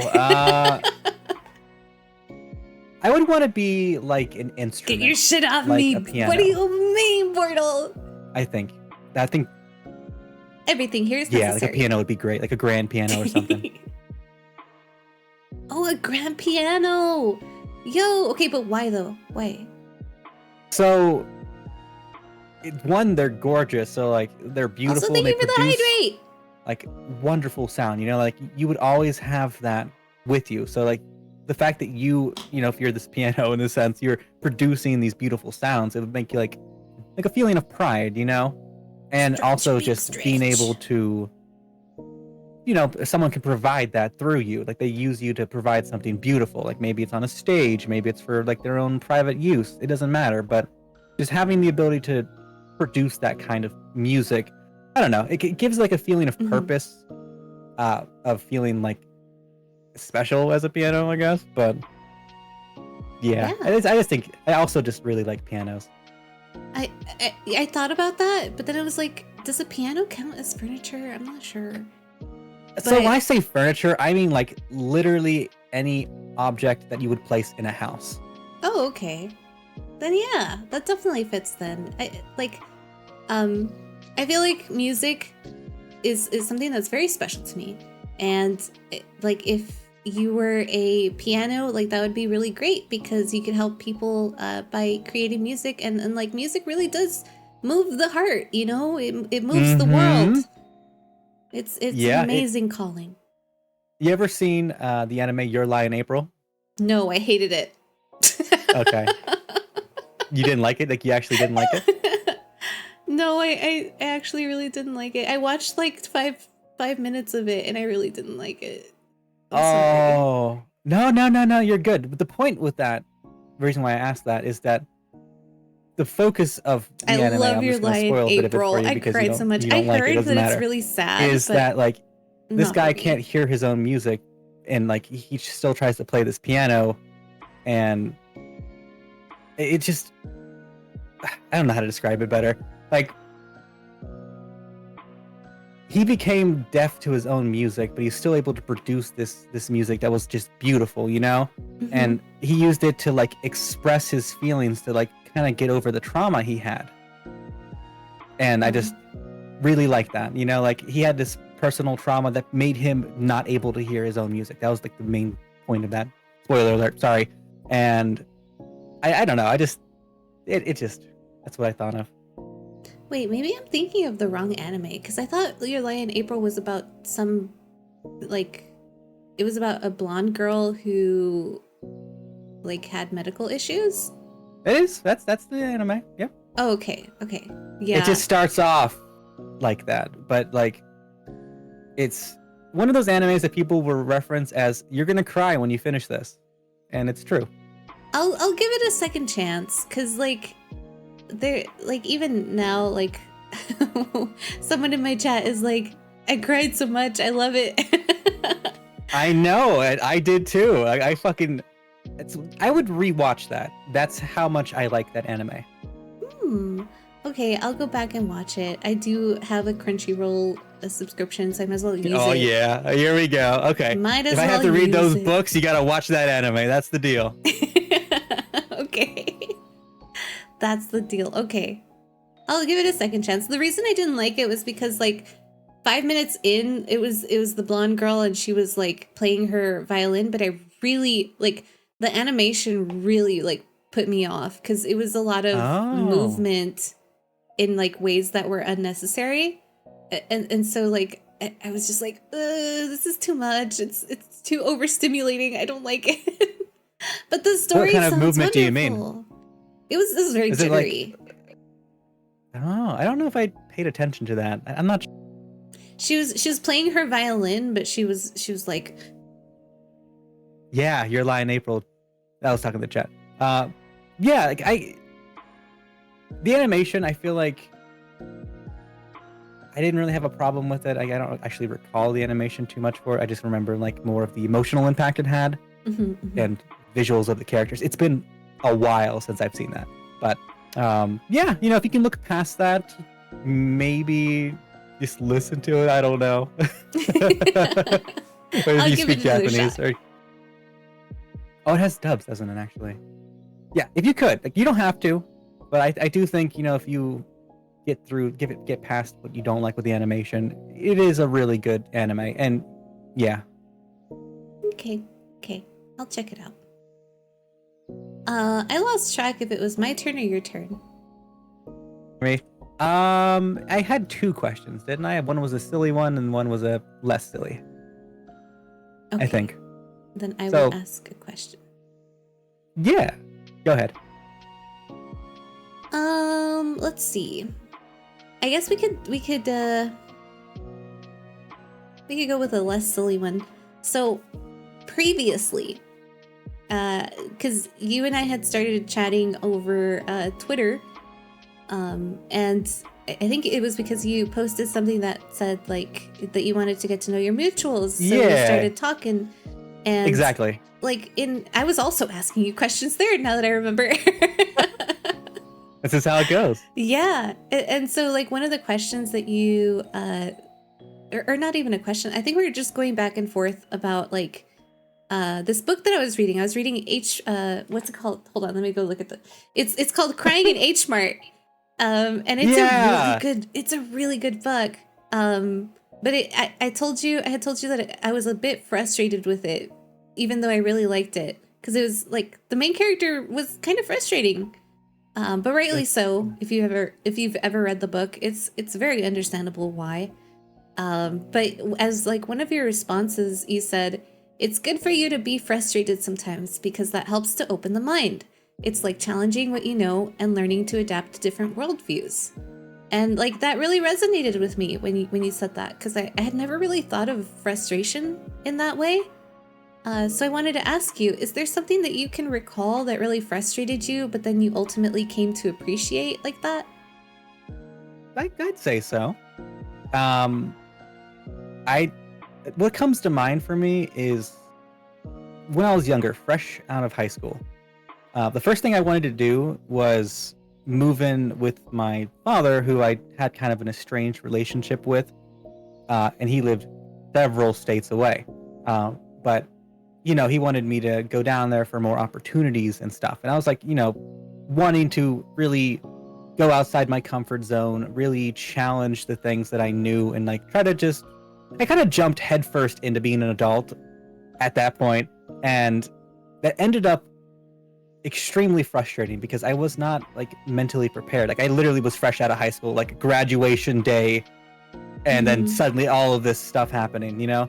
There was multiple things I had to deal with, like a complete lack of privacy, constant expectations, and you know, at the time I was primarily a night owl, so this did not go well with people who are all freaking 6 a.m. alive and ready to go kind of Yeah. people. Like they're waking up and I'm like still like maybe awake sometimes, and I'm like, hey, Oh no.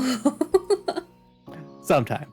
But this is before I had like a job or anything. This was just Mhm. what I like to do. I just like the night. So that kind of like that vastly contradicted what they wanted, and it created like a lot of frustrations. And then there was also like the expectations of like self-sustaining, you know, like they wanted me to get everything ready to go like day one, and I was like unnerved by that, you know, and it made me frustrated, and I felt like it ended up causing me to like grow as a person after that, because Mhm. I ended up not staying there. Like, it didn't work out. That's fine. You know, we kind of fought sometimes. Not like we had disagreements. You know, we didn't like throw Mhm. hands or something, but we were both stubborn people. I was immature. You know, I was 18. I wasn't the most mature person at the time, and that's, you know, it kind of helped me grow up a little bit because it shattered this worldview I had, where, you know, I lived in a cozier life. You know, like I used to live with my mom, and I pretty much, you know, had everything taken care of aside from small things here and there. But, Mhm. you know, after having that all challenged and like breaking that, it kind of helped me grow up. And like that's what I came to appreciate about it. Even though it was such a frustrating experience for me, it helped me grow as a person. You know, like I realized that, you know, that this is how life is. You have to like learn to take care of yourself. You have to learn eventually learn to sustain yourself, you know, Yeah. and I did. Then Yeah. yeah, I think it ended up helping me. Even though I was That's- so frustrated at the time. Yeah, but that's understandable because like you said, like you were pretty young, like 18. yeah, you're an adult, but like you're still learning about the world and Yeah, I had no idea what I wanted to do, where I wanted to go, what I Yeah. wanted to be. hmm Yeah, it reminds me of like when like I moved to a different city to go to college. I roomed with my best friend. And up until then, like we had like she was my best friend. Like I loved her. Yeah, Like yeah. I thought I knew everything about her, but once you're like a grown up and you start having those sorts of responsibilities where you need to like get Mhm. up in the morning, you need to like be responsible for yourself, like you're a completely different person. And like when you Yeah. share that with people who are outside of yourself, like it's it's really challenging, like you mentioned, like you moving into this new area with new people, or maybe not like, new, but a Oh, new I situation. had not seen my dad since I was like 4 years old, so it was kind of a new That's a situation. big change. Yeah, that's a big Yeah, change. but I just wanted to challenge myself. Like I wanted to do something, Like I Yeah. was just, yeah, Well, that's probably wasn't the cool. smartest thing I could have done, but But it was I necessary. I'm it was. I'm grateful for it. Yeah, even our biggest challenges are, I feel like, necessary because they made us into who we are today. And you're pretty cool, Grooves. You're pretty cool. Oh, I guess you're cool too. I don't want to boost your plus 20 ego, I could always use some more points. So, Oh, hey, yeah. Fushi. Fushi says hello. Hello! So, what about you? Speaking of frustrating experiences, like aside from with your roommate, have you ever been challenged by something, like maybe not like on a physical level, but like on a mental level, like maybe someone opposed a worldview of yours that really kind of made you take a step back? You ever have that kind of experience?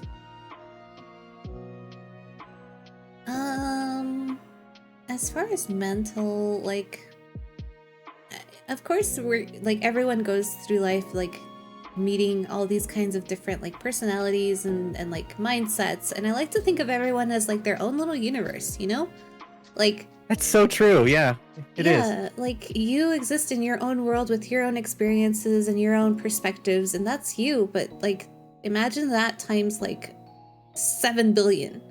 Like that's the Yeah, rest of close the to 8 world. at this point. Yeah, and it's crazy, but like I feel like I'm the sort of person that if we don't agree on something, I'm not gonna, like, I'm at that point in my life where I'm just like, all right, dude, you be you and I'll be me, and we don't have to talk about it, or we don't have to like go there, and you can believe whatever you want to believe and I'll believe what I want to believe, and that's it. So like as far as mentally, the only people who have outright challenged that sort of mentality, or rather, the only people who have had a genuine problem with me have been like people who are either like racist or people who are like misogynistic, those sorts Yeah. of people. And at that point, like, there's no winning. There's no there's no reasoning with those sorts of people. Yeah, you're Um, not gonna get through to them. Like honestly, Yeah. I always So- try to hold out hope for people like that I can reason with them, but like it's almost like they're brainwashed. Yeah. So like mentally, when it comes to like mentally, like I guess banging heads like that with other people, I don't think I've really experienced anything too much like that. But I am very open-minded to like what people, believe if if it's different from what I believe, of course. But I just don't really find the need to like, I guess be like, well, you're wrong. You know what I mean? Like, like nothing frustrating, nothing frustrating Okay, about it. Batman. You're Yeah. wrong. There's nothing frustrating about like having different worldviews to me.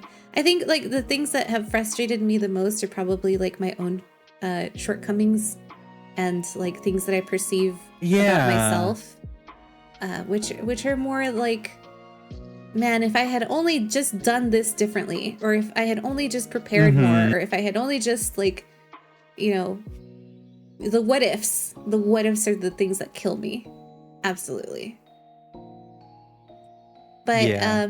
like in different cases, there have definitely been times where I've like thought that way, and then I'm like, well, okay, hold on, record scratch. Like,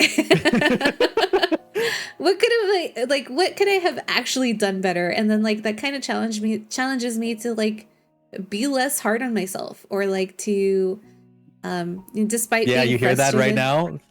Be less hard on yourself. You said it. Yeah, it's still Caught tough. in 4K. Caught in... It's still really Someone tough. clip that so we can play it every time Rain's hard on themselves. No.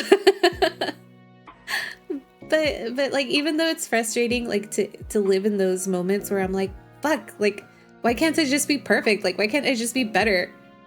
I think it's because you have this ideal version of yourself, you know, like everybody does in some way. Well, But- according to my therapist, it's because of childhood trauma, but You know, that plays a tiny role. You know, Yeah. yeah, but of course.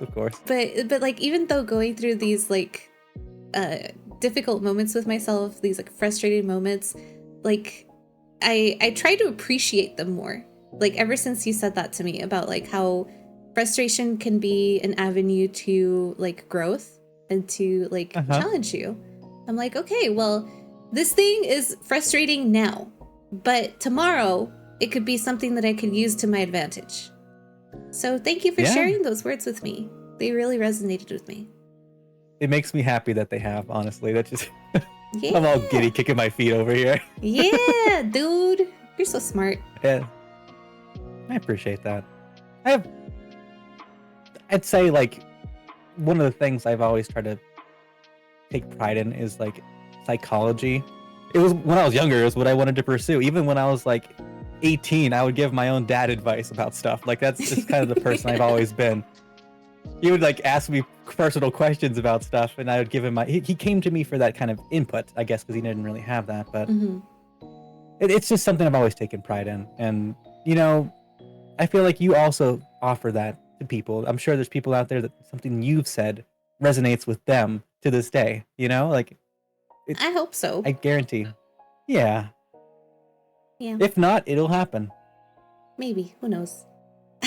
No, it'll happen. It'll happen.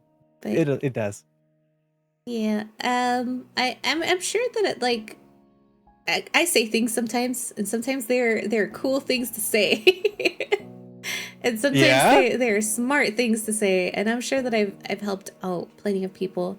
It's just like, I don't know, that being hard on myself of like, who really cares?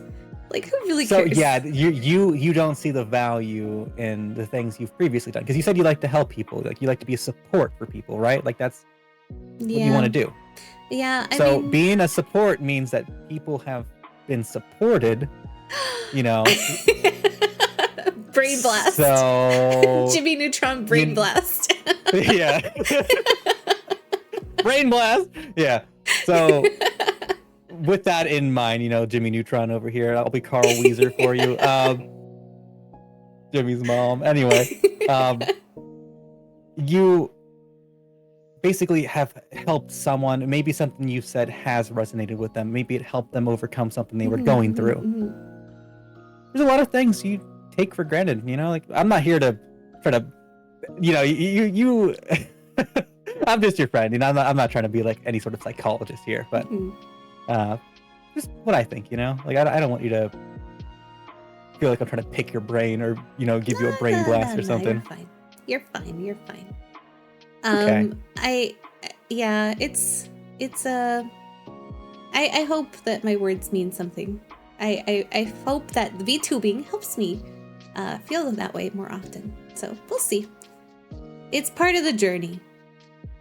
It is, and it's not always going to be easy, but you know, it's one step at a time. Yeah. Like, Mhm. yeah, you go ahead. No, I was just you saying, like, go. I don't know why. You go. I don't have anything to say. No, Nah, you go. Okay, like, there you go. What? It's gone. Whatever I was gonna say is lost from my memory. I'm not gonna lie, it actually is. Okay, well, I was gonna ask whose turn it was to keep. I was probably gonna ask something similar, to be honest. Okay, go for it. I think it was my. Yeah, because Wait, that was was it? that was my question. So you go. Yeah. Okay. Okay.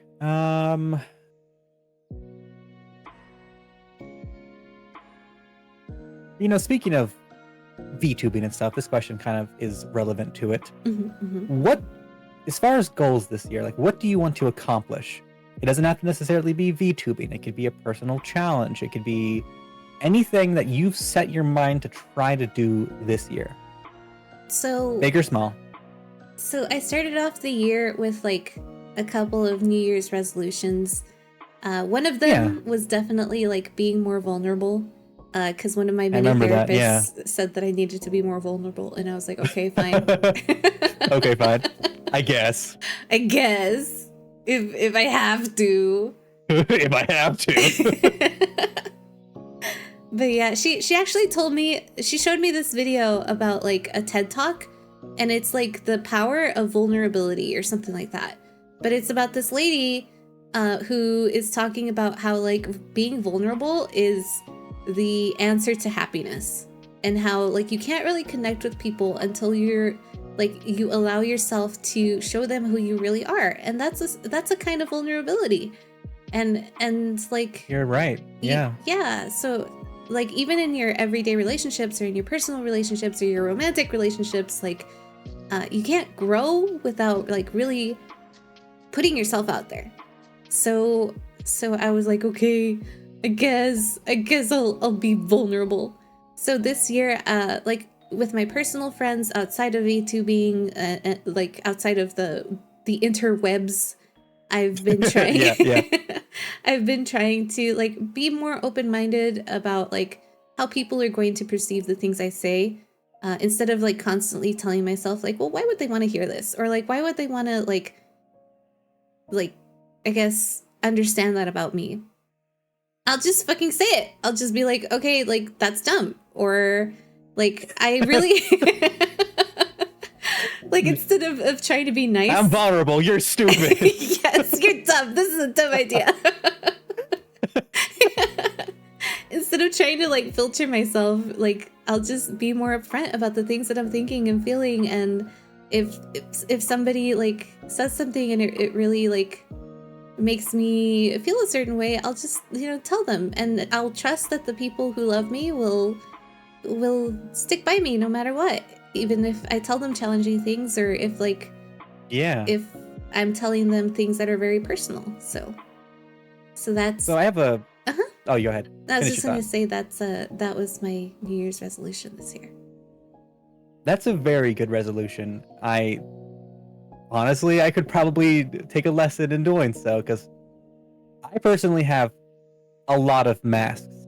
I don't know if you ever do masking as a thing, but like as a person, I try to like mirror people in a way to, I don't know, like it's a lack of vulnerability, like you're mirroring them because you're trying to be liked by them, to be approachable by them. And I do that in social conventions. I do that in a like work environment, on phone calls, like I try to match the energy I'm giving. That just puts a toll on you, because it's not actually you. You're just pretending to be someone you think they'd like. And at the end of the day, like not everyone is going to like you. You can be like, this is an analogy I've heard before, but like you can be like the best tasting fruit, like a strawberry or something. You could be like the absolute perfect strawberry, but a person might just not like strawberries, and that's okay. Like that's just how it goes. Yeah, like I feel like I struggled with that a lot, like in middle school especially. I was like, the world doesn't love me? How fucking dare they? Also, what do you mean? Your plus 20 status showing. Yeah, when I was younger, I was very much like, what do you mean, like, there are people out there who don't like me? That's impossible. I'll do everything I can to, like, get them to like me, because obviously, like, how could you not? Flawless logic. Makes perfect sense. Yeah, so I struggled with that a lot when I was younger, but yeah, like, older me is like, no, that's dumb. Not everyone has to like you. It's a hard lesson to learn. I'm still, in a lot of ways, learning that lesson. I've definitely gotten a lot better about just being who I am, which is like this, I don't know, awkward, goofy self of a person most of the time. You know, like, it's just, yeah. It's better to be you. Yeah. I'll send you that video that my therapist sent me. Okay. That video Maybe about it'll being resonate with vulnerable. me. Yeah. Cause like honestly, throughout this year, I mean, I feel like the year's almost over, man. But Shut up. like, It's not. it feels like it's almost over. It just started. Don't you lie to me. But like, I feel like since this year has gone by, I've been pleasantly surprised by like how many people are like open to removing that mask, and like how many people are so like, because I thought I would remove the mask and people would be like, ew, what's that? Like a fucking bug. Yeah, and like people are just like, oh, okay, well, anyway, and it's like, That's oh, cool. yeah. I was like, Yeah. oh, it's that simple, it's that easy, really? So I think you'll be pleasantly surprised if you ever It's- decide to do that for yourself. I will, I think, but it becomes this thing where it's like everybody is focused on themselves, that they Mhm. don't really care that much what you're doing, you know, like, so I mean, like, say for example you do something super embarrassing in public, everybody's looking at you, they all see you, like, you get super embarrassed, right? 10 minutes later they probably don't even remember what you look like. Oh, Like, they don't retain that. It doesn't, you know, it doesn't necessarily matter. So like in retrospect you could say being who you are, you know, even if they don't necessarily like you, it doesn't, you know, they don't have to. mhm. Yeah. I was gonna say, like, tell that to my anxiety, like. That's the thing. Yeah, so I have that too. I Oh no! Oh no! I don't know if you've noticed the fact that I keep like basically I don't know, pseudo apologizing sometimes, you know, with the conversation here. It's part of the anxiety, I'd say. Yeah, it's rough. It's rough. Do you ever get that thing where like, you're like in a drive-through and you do something dumb and you're like, oh, she's gonna remember that forever, or that person's gonna remember that forever, and I can never come here again. Like, what the? Yeah. Yes. That happened to me like last week, I think, where like I was going through a drive-through and like the lady at the cash register was like, enjoy your drink, and I was like, you too. Wait, she just laughed. Oh, you did one of those. And then I was like, oh well, I guess I can never come here again. I've done my fair share of U2s, like especially the waiters Mhm. when you're eating, or like enjoy your food. I was like, you too. Oh, You ever see those like memes where you say you too to someone and they just pull up a chair and they're like, all right, I mean, since you're offering. Yeah. Yeah. It'd be rough out there in the streets of our internal monologues. Seriously, it do be rough. Yeah, but I believe in you. I believe that you have a good head on your shoulders, and being vulnerable. I'm on the other. I'm not okay. Well, as I say, I'm on the other side, but I'm not really like I'm like part of the You've way opened there. the door. Yeah, and it's not so bad. I promise. It, you know, it's not gonna just be like a light switch click, but Yeah. it's something I should work on, I think. Yeah. I think that like a good first step would probably be getting back with a therapist about stuff. You know what I'm saying? Like, I have not seen one in a little hot minute. But anyways. Yeah, that is a good first step. I have 3. I'll lend you one. Ooh. Oh, thanks. Sweet. They're like trading cards. Okay, well, go ahead. I was gonna say I used to have one I relied on for a long time, but then like things fell through. So, you know, I have to find a new one, but that is completely fine. It is how it goes. Yeah. That is how it Is goes. it your turn for the question now? My turn. Okay. Speaking of mental health, is if everything except murder was legal. Why? You just really had to limit us here, didn't you? Like, Yeah, if everything except murder was legal for a day, what's one thing man, that's you like my would top 3 options you just took away from me. I'm kidding. Yeah, I'm sorry. We had to put chains somewhere. What's Tisk. one thing you would want to do or get away with? I would say, like, probably a dumb answer, but just have a lot of money. Like, somehow, I don't say it's necessarily dumb. I thought too logically about this. I'm like, I want to have this one day of no laws benefit me for the rest of my life. And I was trying to think of a way to do that. So I was like, stealing money. But then everybody could steal money. So then money is meaningless. But so, like, I really hope that's that answer. I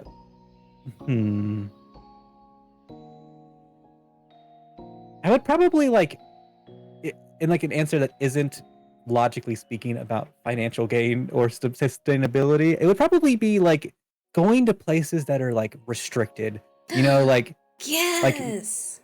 like famous places that you can't just walk right into, and just being able to look at it firsthand, like inside of tombs and pyramids or like famous structures, stuff like that. Like I would love to see that up close. But there's just you just can't do that. You can't just walk up and look at shit, you know? Like general public isn't allowed to do that. But that would be something I think would be nice. Wow. I wish you could see my face. I mean, you can kind of see my face, but I was just like, you're my sibling. You are my sibling. 100%. Yeah. That's so cool. You have the same answer, I take it? That wasn't going to be my answer, but that is 100% a thing that I would 100% do. Okay, you gotta tell me. What would be your answer? Wait, hold on. Before that, where is the first unrestricted place or first restricted place that you would like to go to when things are unrestricted for you?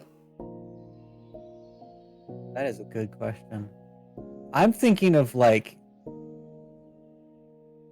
I have to. What is that place name? Hold on.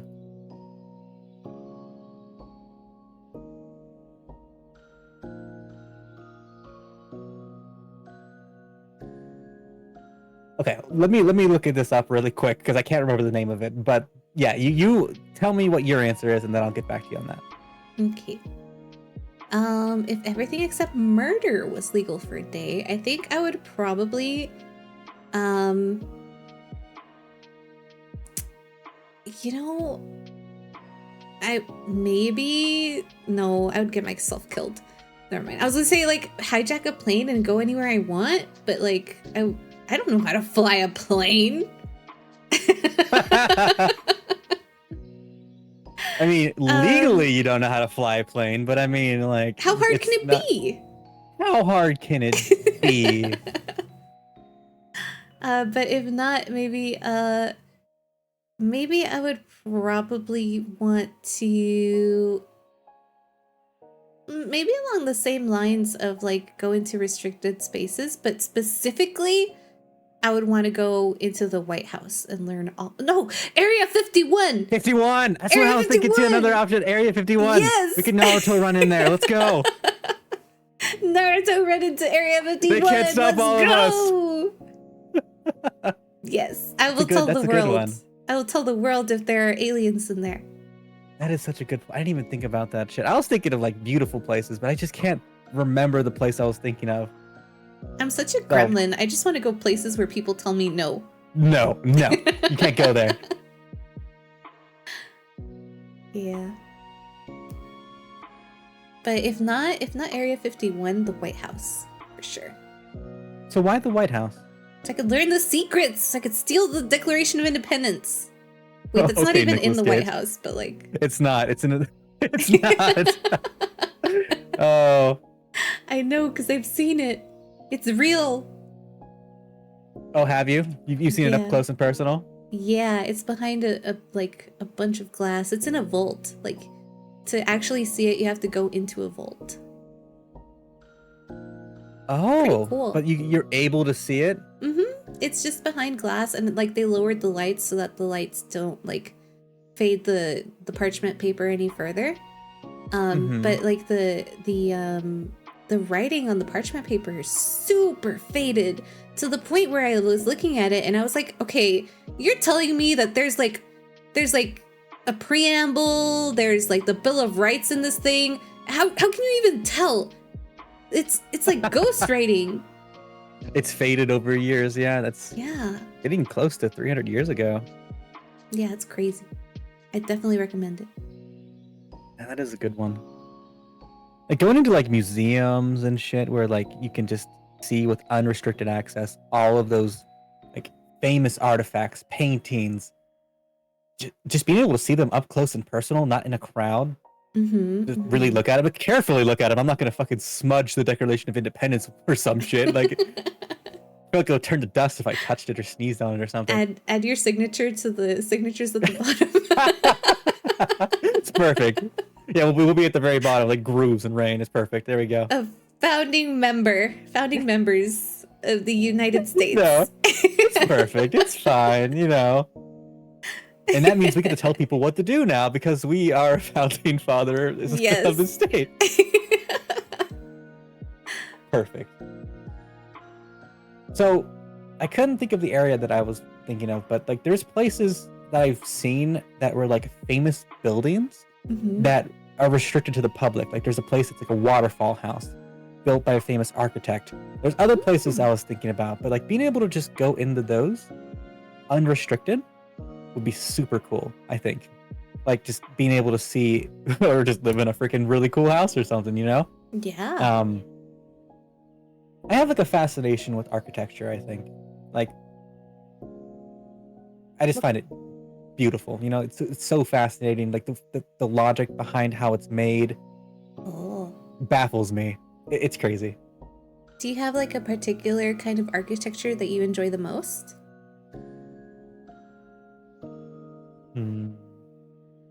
I would say like the stone carving type. Yeah. So that's the pretty one- cool. What about you? Do you have any fascination for architecture? I do, but like in a very like hobbyist level. You know what I mean? Yeah, Like, that's exactly what mine is too. It's nothing like deeper, you know, like a pursuing kind of thing, but just like I like the concept. So yeah. yeah. Like whenever I go into, okay, so like I'm not super going to church type, but like. But they have beautiful fucking buildings, right? Yes, absolutely. Every time I go to like a new city, like, you know, a big city, like New York City or like Yeah. Pittsburgh or something, like I really love going into cathedrals because the architecture is insane. That's like one of the things I love the most, like, is going to like random churches and just admiring the architecture. I just, it's baffling. And there's so many gorgeous buildings that I wish like that was like the norm. Like you could just, like, why don't we build more giant, beautiful buildings more often? You know, like we just build all these boring, flat, square buildings. Like where is the beautiful architecture at? Yeah, it's sad. It's sad for sure. I like those really ancient like stone carving type architecture things where like they have patterns all along the walls of like beautiful decorations, like accents and stuff on buildings and shit. Like that stuff fascinates me because the sheer level of detail, the attention to it, the patience for it. Someone made that by hand. There was no technology, there was no like reference. They just thought of it and put it there, and that's just, to me, it's very impressive. Or like that one building, I think it was it Leonardo da Vinci that made it, where the entire ceiling was painted? Yeah, the Sistine Chapel, right? Yeah, I think that's what it is. Yeah. Yes, exactly that one. That's you're right. That is like incredible. Like, Yeah.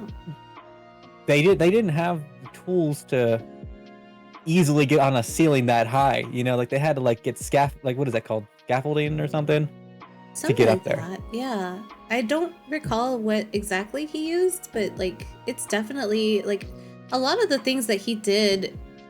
Oh, it's Michelangelo. Michelangelo did Sistine Chapel. Yeah, Mr. speed memory Art stuff. Degree in the chat. Okay. Well, thank you for correcting me. I won't forget for next time. But Someone has a plus 20 art degree. yeah.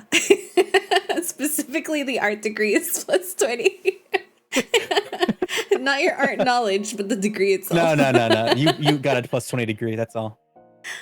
But yeah, like I feel like a lot of like the artists back in the day, you know, Michelangelo, Da Vinci, like they all did really impressive things. So yeah. I agree. Okay, Yeah. so who's next? What turn? Where are we at now? Was it you? Was it me? I don't remember. I think that was everything except murder was legal for a day. So Yeah, so it is my turn. Okay. I think we can probably ask like maybe 2 more questions, like one each, and then we can probably wrap it up there. Okay. Yeah, we did go a bit over the planned time, but I didn't Mhm. necessarily mind though. Okay, Okay. so we'll ask, I'd say, interesting question then. Let me see.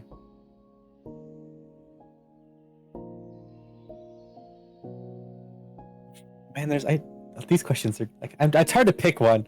All right, we each get 2 because I'm having a hard time picking on my side too. We'll keep it like sweet Okay. and concise. We'll make it short. Yeah. Yeah, to save time. Okay, I'll start with a small one. You know, like if you could time travel to any point in time, Oh no. and you can this only do it question. just once. Yes, this question. Suffer. If you could time travel to any point in time, and this event could or will affect the present day, would you do it? And if you would, where would you want to go? When would you want to go?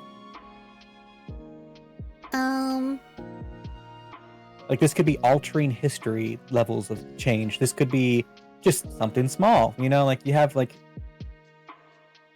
is that a hard question for you? It's not hard. It's just like I know immediately what my answer would be, but it's just really sad. But I would probably go to high school right before my dad passed away, and I'd spend more time with him, and I'd ask him all these questions and listen to his stories more. Goodness, I'm sorry. It's okay. It happened so long ago. But like in my culture also, death is like the human death is only a single death. The true death is when people forget about you. So I've heard about, yeah. yeah. As long as they're in your memory, they're part of you forever, you know? And I think, you know, that you'll always carry them with you. I'm sorry, I didn't realize that it would be a harder, you know. It's okay. It's really okay. I know.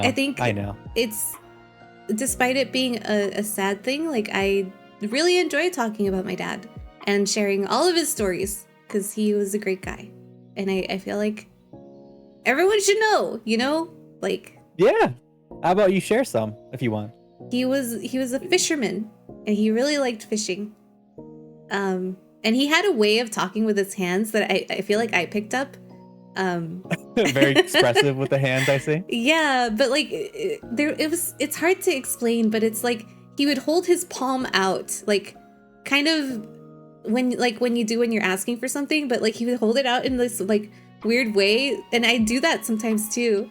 And I think that's that always reminds me of him because it's very unique. It's a good yeah. It's a good thing to have. Yeah. And he had a lot of like because he was really old, and so he had like a weird way of like speaking of things sometimes, like Yeah. I remember one time he sent me to the grocery store to like buy sliced bread, but like he said it in Spanish and in a way that's like instead of saying sliced bread, he said bread that is cut into slices.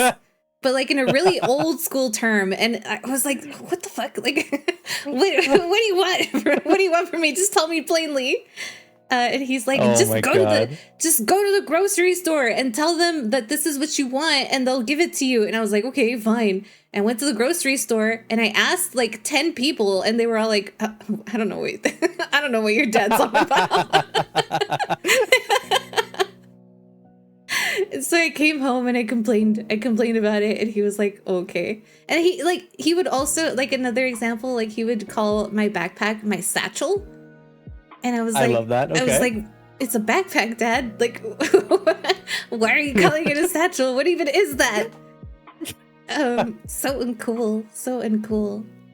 I bet now though it's cool, huh? Yeah, nowadays it's cool. I'd call it a satchel. Yeah. But yeah, he was very old school like that in the way that he spoke, you know? But he think, he really liked fishing and he was a great guy. He definitely sounds like it. Like wholeheartedly. I love anyone that speaks like that. You know, like it's just entertaining, it's fun, it's unique, it's creative. Like if I had friends that spoke like that, I would do nothing but encourage them and probably even pick up on the things they're saying and use them myself. Yeah. But he was a very dedicated guy. I learned a lot from him while he was around. I feel like I got my sense of honor from him. Which is like it's very important to me. Like keeping to my word and making sure that like I'm a good host and that I take care of others. But yeah. I'd say, and in this particular instance, you were a fantastic host. Great. I'm glad that you feel that way. Yeah, I mean that. Nice. I'll add that to the resume. Oh, perfect. Yeah, Groove's seal of approval. Use an owl stamp. Yeah. I will. I'll draw a little if owl. it's not, you can put me as a reference. You know? A Just reference? put me, like they have to send it by carrier pigeon, else I will not respond. Okay. Okay, I'll add that as well. Perfect. Okay. Yeah. Okay. What is your question? What is something you'd like to give as a piece of advice for anyone starting off on their VTubing journey? Oh, okay. Easy. So, like I mentioned earlier, a lot of people, I didn't mention this earlier, actually. Sorry. Jump right in. You know, like when I mentioned that I just started streaming with like a worm for a setup, I mean, just a lot of people wait until everything's just right. They wait until they have a perfect model, perfect setup, overlays, all the stuff before they really start streaming.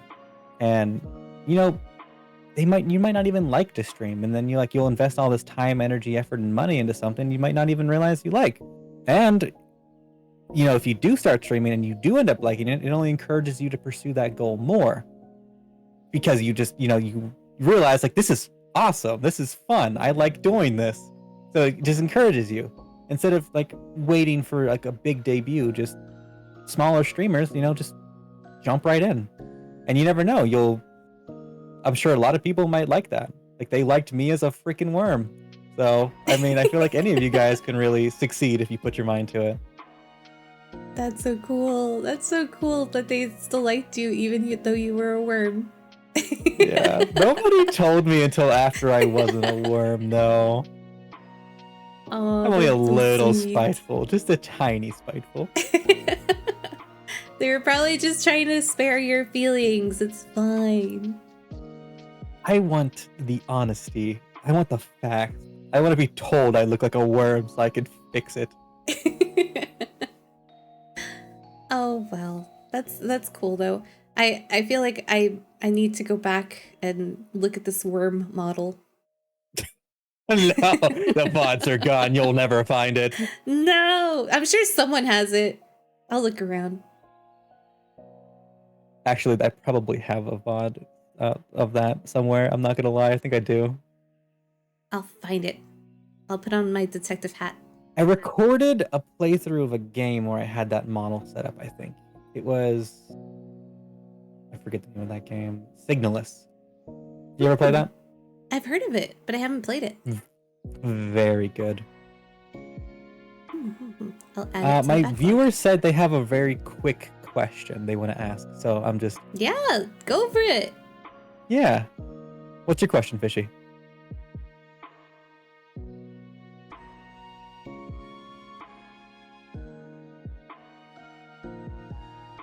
Oh my god, the troll question. Never mind. Let's proceed. Oh no! Wait, I want to know what's the troll question. They said, "How did you become so stinky?" Oh, I think that's a question for you, groups. No, they're asking you. Definitely not me. I smell wonderful. Definitely not stinky. Not me. No way. That's for you. Yeah.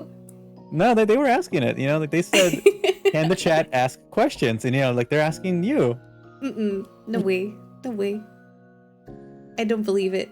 My natural 20s are blocking that question. Sorry.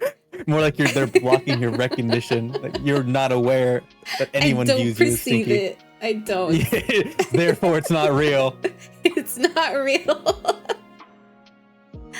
Oh man. So your question you had, do you want to do like that follow up with it as well, or do you want to just move on to save time? What was my question? The piece of advice for anyone starting off. Oh, their right. VTubing. Sorry. No, you're good. If anyone wants to start VTubing, just remember that like it's really tough.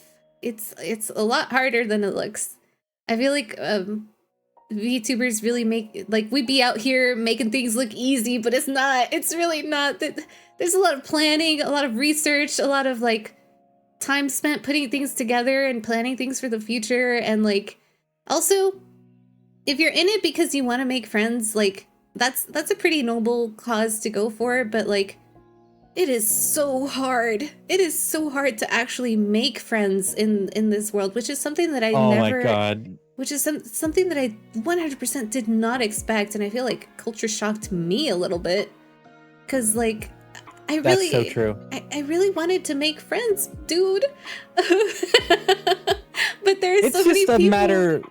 Yeah, it's just a matter of time. Like you know, you gotta weed through people that actually want the same thing.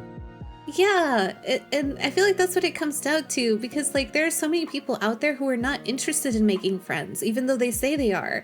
And then like there are people out there who like maybe are interested in making friends, but they don't want to explore outside of their clique, you know? Like people have their own cliques, and like they're not as easy It's- to be like, yo, come join us. It's their comfort zone. It's what they're Yeah. used to. It's hard to like expand that mentality, that bubble Mhm. you have sometimes. Yeah, so I would say like if you're in it to like try to be friends, like go for it. Do your best. Do everything you can to try to achieve your goals. But don't be disappointed when it doesn't work out, because I was disappointed. I mean, like, consider this: we made friends Hi, as Fishy, welcome in. VTubers Thanks that for way. the follow. Sorry, I didn't catch that. What was that? No, you're good. You're good. I said, like, consider this: we made friends being VTubers, though, right? We are friends. We're siblings. But And beyond that, we friends. are exactly. You know, Yeah. like, I think it is hard to make friends. It's hard to make lasting friends. But I've made friends through this myself that are irreplaceable to me now. People Yeah. that like I cherish, and I would not have met them if I was not a VTuber. Mhm. Yeah. And Chai said, some say they want to be friends and then they go hide in their antisocial cave. I think they're referring to themselves. Oh. I Yeah. feel that. Yeah. And then there are like That's good advice, though. there's some people who are like, I want to be friends, and then they're like not the kind of friend that you thought, you know? Oh yeah. And then you So- kind of like overwhelmed or just kind of like, uh-oh. Yeah. So it's a mixed bag. The world is infinite. It's beautiful but scary, and so be careful. That's my advice. That's good advice. Mhm. It definitely is a lot of work. Like you're basically you're devoting a part of your life to this. Like it's not just turn on a stream and call it a day. Like you have to commit Yeah. a lot of energy, a lot of time, effort, like planning, like it's hard, especially if you're like, you have a full-time job, you have a life, responsibilities, pets and Mhm. everything else. It's so hard to balance it. I've It been struggling with is. that myself personally. So yeah, it's not easy, but I think if you can get past all of that, it's worth it. Yeah, yeah. It is. It could be a very rewarding thing, which is why I continue with it. I really Yeah. like this. Really like this gig. You think so? Yeah, it's great. I do too. So, any more questions you wanna do? I did have one only because I'm super curious. Okay, But give it. it's- What is it? It's the one in the tweet. The The Pokemon one? Yeah, like what do you think happens to Pokemon when they're in their Pokeball or we send them to their Pokebank? But also, like the part that I'm more curious about is did you ever go back to check on your Pokemon in Pokebank? Oh, I have to answer this question. You want me to answer the latter half or the beginning part of this first? All of it. You start Okay. wherever you want. I'll start as it's in order. So, when I think of Pokemon in a Pokeball, there's two different versions I see it as. It's either that it's kind of like a TARDIS from Doctor Who, where the space inside is much larger. There's like maybe enclosures based on the type of the Pokemon, so it's like kind of fitting to their comfort, like fire types, like a hotter place, water types with water. I kind of see that kind of like enclosed space, like enough to where it's comfortable. They can have it without any issue. And I got that inspiration because I seen this, like some people like creators made this like Pokeball that has like that kind of similar mentality. Like it's like an island with a Pokemon sitting on it inside of the Pokeball with like water and stuff. And I was like, that is an amazing idea. It's gorgeous. So that's kind of where my mind goes for that. But then it also enters this like other part of it where it's like they just enter this form of like stasis where like time stops for them. They're like not aware of what's happening. I don't really like that answer, but that's just where my brain went sometimes for it. So yeah. It's kind of like like they're napping or something. I don't know. Mhm. But to answer your question about the Pokebank, though, no, I did not, because I could not find my 3DS charger. I don't know where my charger is. No! Those poor And my- Pokemon. I am so upset. Like I looked everywhere. I don't know where it's. I may have tossed it because it's like a weird charger. I was like, oh, what the hell is this charger? I don't remember this. Throws it away. Like I don't realize it's my fucking Nintendo 3DS charger. No. No. Rip. That's sad. And for the context, for people who don't know what the hell we're talking about, I put Pokemon in this Pokebank that I had from Pokemon Sapphire that transported from like generation to generation to generation. And I left them in the bank and the online services closed down, I'm pretty sure. So very likely they're gone forever and I cannot check to find out. It's like a permanent like state of wonder for me. I need to get like a charger or something to find out. Man. It stinks. That It does stinks. stink. I would Yeah. send you one if I could, but like I think I only have one. I literally found a Game Boy Advance SP charger before I found a 3DS charger. Like that's just yeah. Oh my gosh.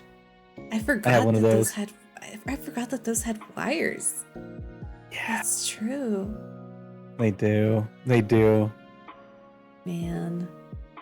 Did you ever So- have the Game Boy Micro?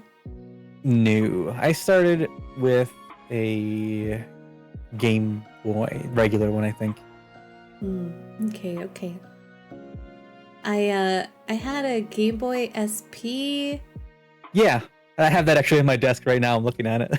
Nice. Nice. Still works too. What color is it? Red. Nice. Did you ever put like stickers on it and stuff? Yes, but they're no longer there, and there's some residue from where they used to be there. But this thing is actually like it's in pristine condition. It works, and I like booted it up. I had the game Final Fantasy 1 and 2 in there, So that's interesting. I have someone in chat who would like to ask you a question. That's okay. Yeah, what's up? So Andrew is asking, oh well, actually they haven't. Andrew, yes, it's okay to ask Grooves a question. They haven't. Oh, okay, actually... that's the question. Yeah, it's okay to ask me a question. No more questions though, right? That was your only question that you're allowed. No, It's like I'm a kidding, genie I'm wish kidding. bullshit scenario. Yeah. Go ahead and ask your question, Andrew. But I'll let you know what they say when Yeah, they yeah. do that. Sounds good. Oh, man, I was hoping you had gone back to see it, but that's okay. You'll get around to it. I looked so much for it, dude. Like I dug through boxes and like drawers and stuff. Like I could not find it. I don't know where it was. It'll turn up. Maybe, I have some other places I can look. Okay. There, Andrew's question is, I can't believe you're doing this. What's the question? Andrew really likes One Shot, so he's saying, I was not expecting you to say yes, but would you want to play a game called One Shot, or would you ever play a game called One Shot? I know of One Shot, and I would play it. Yes. Well, there you have it. Exclusive scoop. You heard it here first, folks. Grooves Caught in would 4K. Yeah. Hold me to it. Would 100% play One Shot. It's a good game. I was playing it the other day. I think I saw one of your streams where you were playing it. Yeah, and I think I warned you, right, about the spoiler or something. I think maybe it says your real name at the beginning. Right. So just be careful You if gotta you be do. careful. Yeah. That's right. Yes. Yeah. Yeah. No, I think my computer calls me like Groovy or something, so I'm probably fine. Okay. Cool. It got my real name first, like somehow, even though I thought I had changed it everywhere, but. Oh yeah, I may have to do like a test run just to make sure it doesn't like out me or something, Yeah. Were you streaming when it did that? Like, were you Yeah. okay? Oh no. Yeah. I think only only Andrew was watching at the time. I don't even know if Andrew remembers, because I think that was the first time that I had ever met him. Oh. So. Well, it's unfortunate for that to happen. I don't know why they would make that happen to begin with, but Yeah. It's a good game though. If you ever do check it out, I totally recommend it. I actually think I own it somewhere, or I may have downloaded it at one point. It was one of those games on my queue of things I wanted to play, but my queue is pretty long, and I have not got around to a lot of them, so I might skip it, like bump it up in the line and play it sooner than later. Yeah. It's not like a long game, right? Like it's Oh, no. like a short and sweet, like kind of like fourth wall breaking type game. Yeah, it is pretty. It's not super short, but it's not long at all. It did give me the feels towards the end. Did it? Yeah, depending on how attached you get to the character, it could be really I get attached heart-wrenching. to every character that I end up playing as. So then you'll love it. You'll love it. Okay. When I do end up getting that played or playing that, I'll let you know. I'll give you the scoop. I'll tell you like, hey, this is gonna happen. So Yeah, that'd be great. I'd love to watch you play it. yeah. Andrew says, "Well, So- good luck." Well, good. Oh yeah, they want to hurt me. I see you, Andrew. I'm looking. I see you. You want some emotional pain, huh?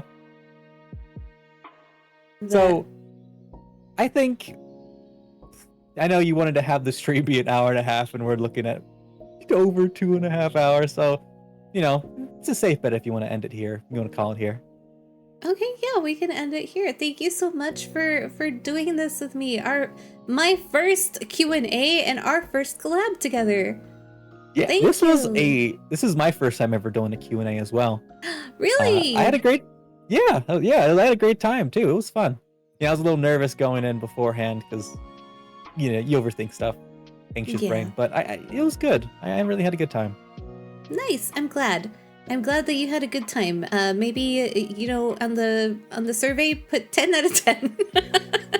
I'll put 20 out of 10. Thank just to boost your you. ego. Thank you. It's very much appreciated. We're surviving on crumbs out here, so Oh my god. Okay, so I'm probably gonna find someone to raid. Maybe. I don't know. I might just end it here. Actually, I don't. Yeah. Raiding is a sudden shift. Sometimes I don't want to like. This was a cozy stream, and you know, half the time it's not going to be like a cozy stream. So I'm going to end it here. I don't know if you are, but either way, I do hope you have a fantastic night. And seriously, thanks again for inviting me to this, for hosting this. This was a really good time. I'm glad. I'm glad you had a good time. I'm open to doing other stuff too if you ever want to do a Yeah. different collab. So Yeah, for sure. yeah. Have a great rest of your night. Thank you for hanging out. Thank you as well. You too. Bye. Oh, I forgot that we're still on this thing together. How do I? Okay. Okay. That awkward goodbye when you're like walking in the same direction. Huh? What is going on?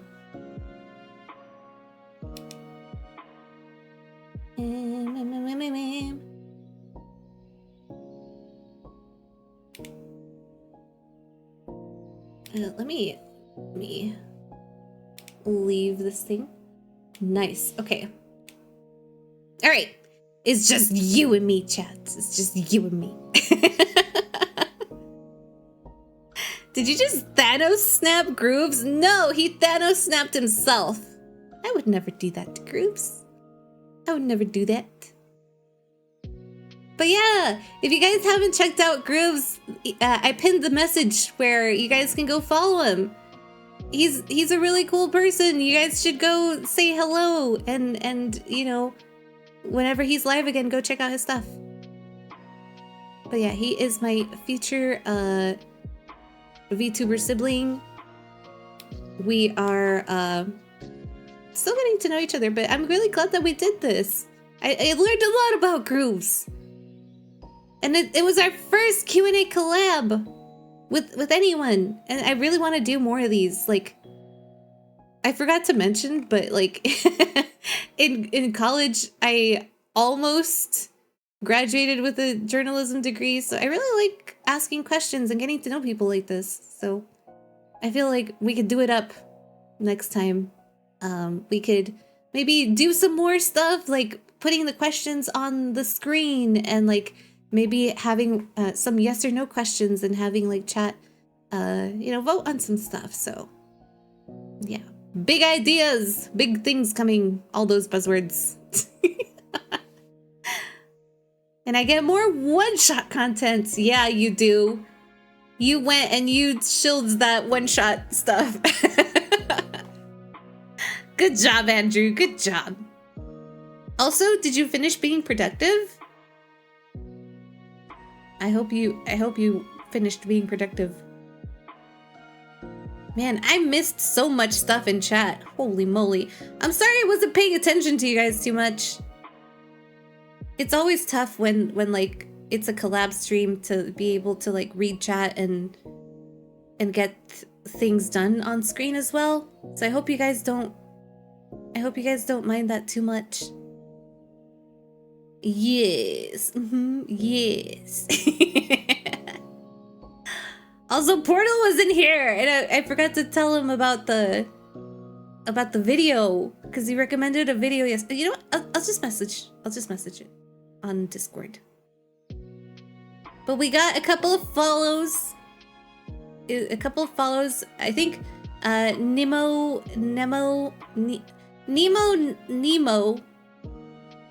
earlier. I don't think I mentioned it, but thank you for the follow if you're still around. And of course, Fishy, thank you for the follow.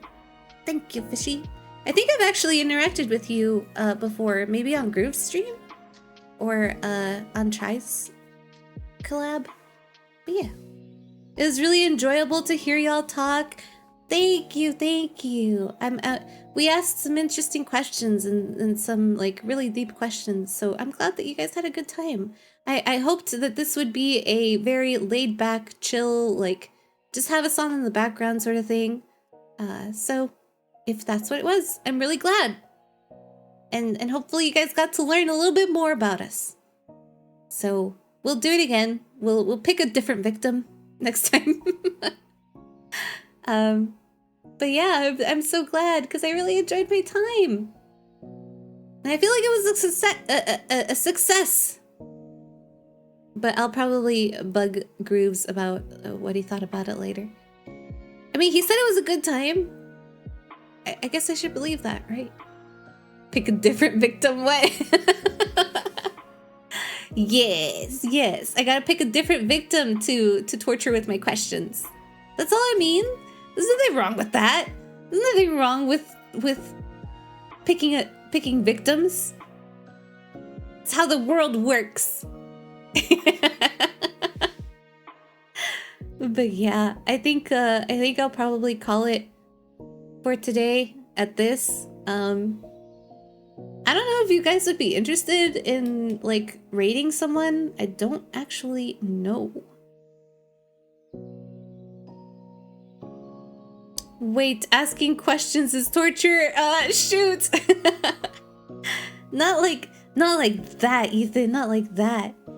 But like, you know, the big kind of questions like Pokemon. Pokemon and zombie apocalypses. Those sorts of questions. But yeah.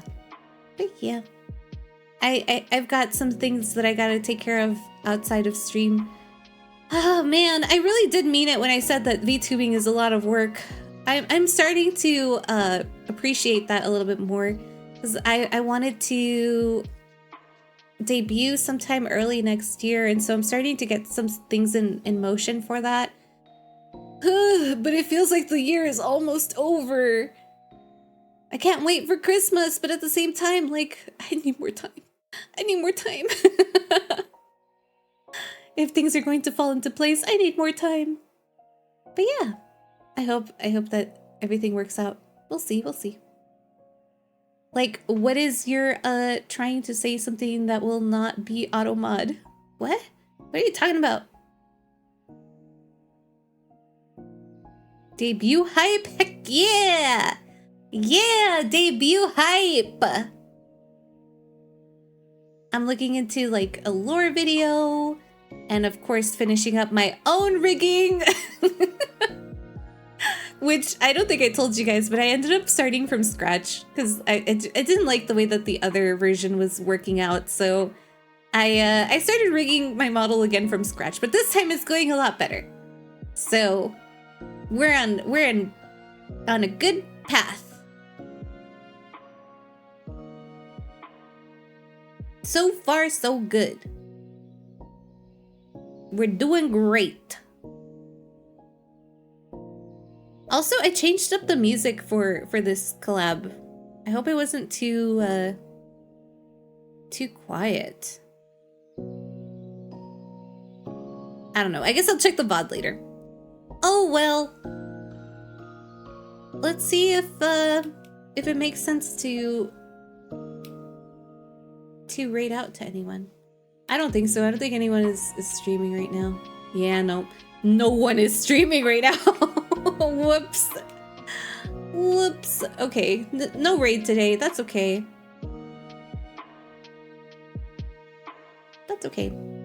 We'll just end it here. Wait, is your hoodie attached to your head or shirt? It's attached to my head. I made sure it wasn't going to be attached to my shirt in case anyone did the jacket off redeem. So, ha! Yeah! Take that, Andrew! Take that! I thought of that ahead of time. Cause I'm 20 plus stats on intelligence.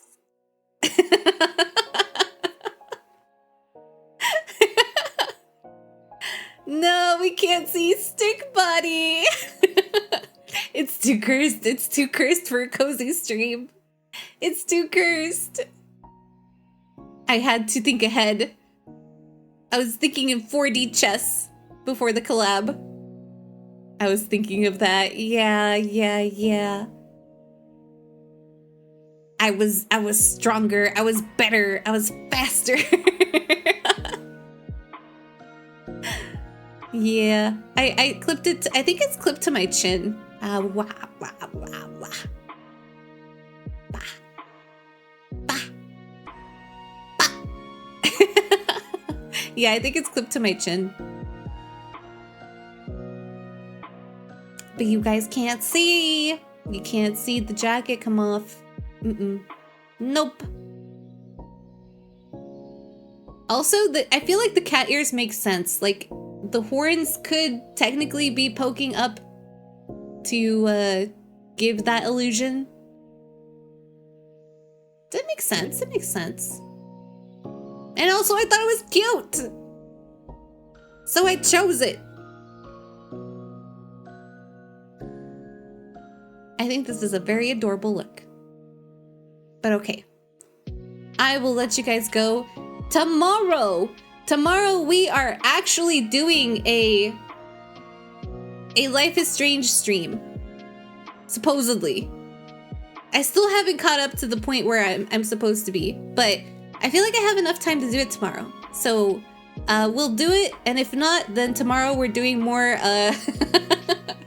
more Minesweeper and tier lists. I don't know. I'll have to figure something out. I should really come up with a backup game. It's just that I haven't thought of it so far. So we will see.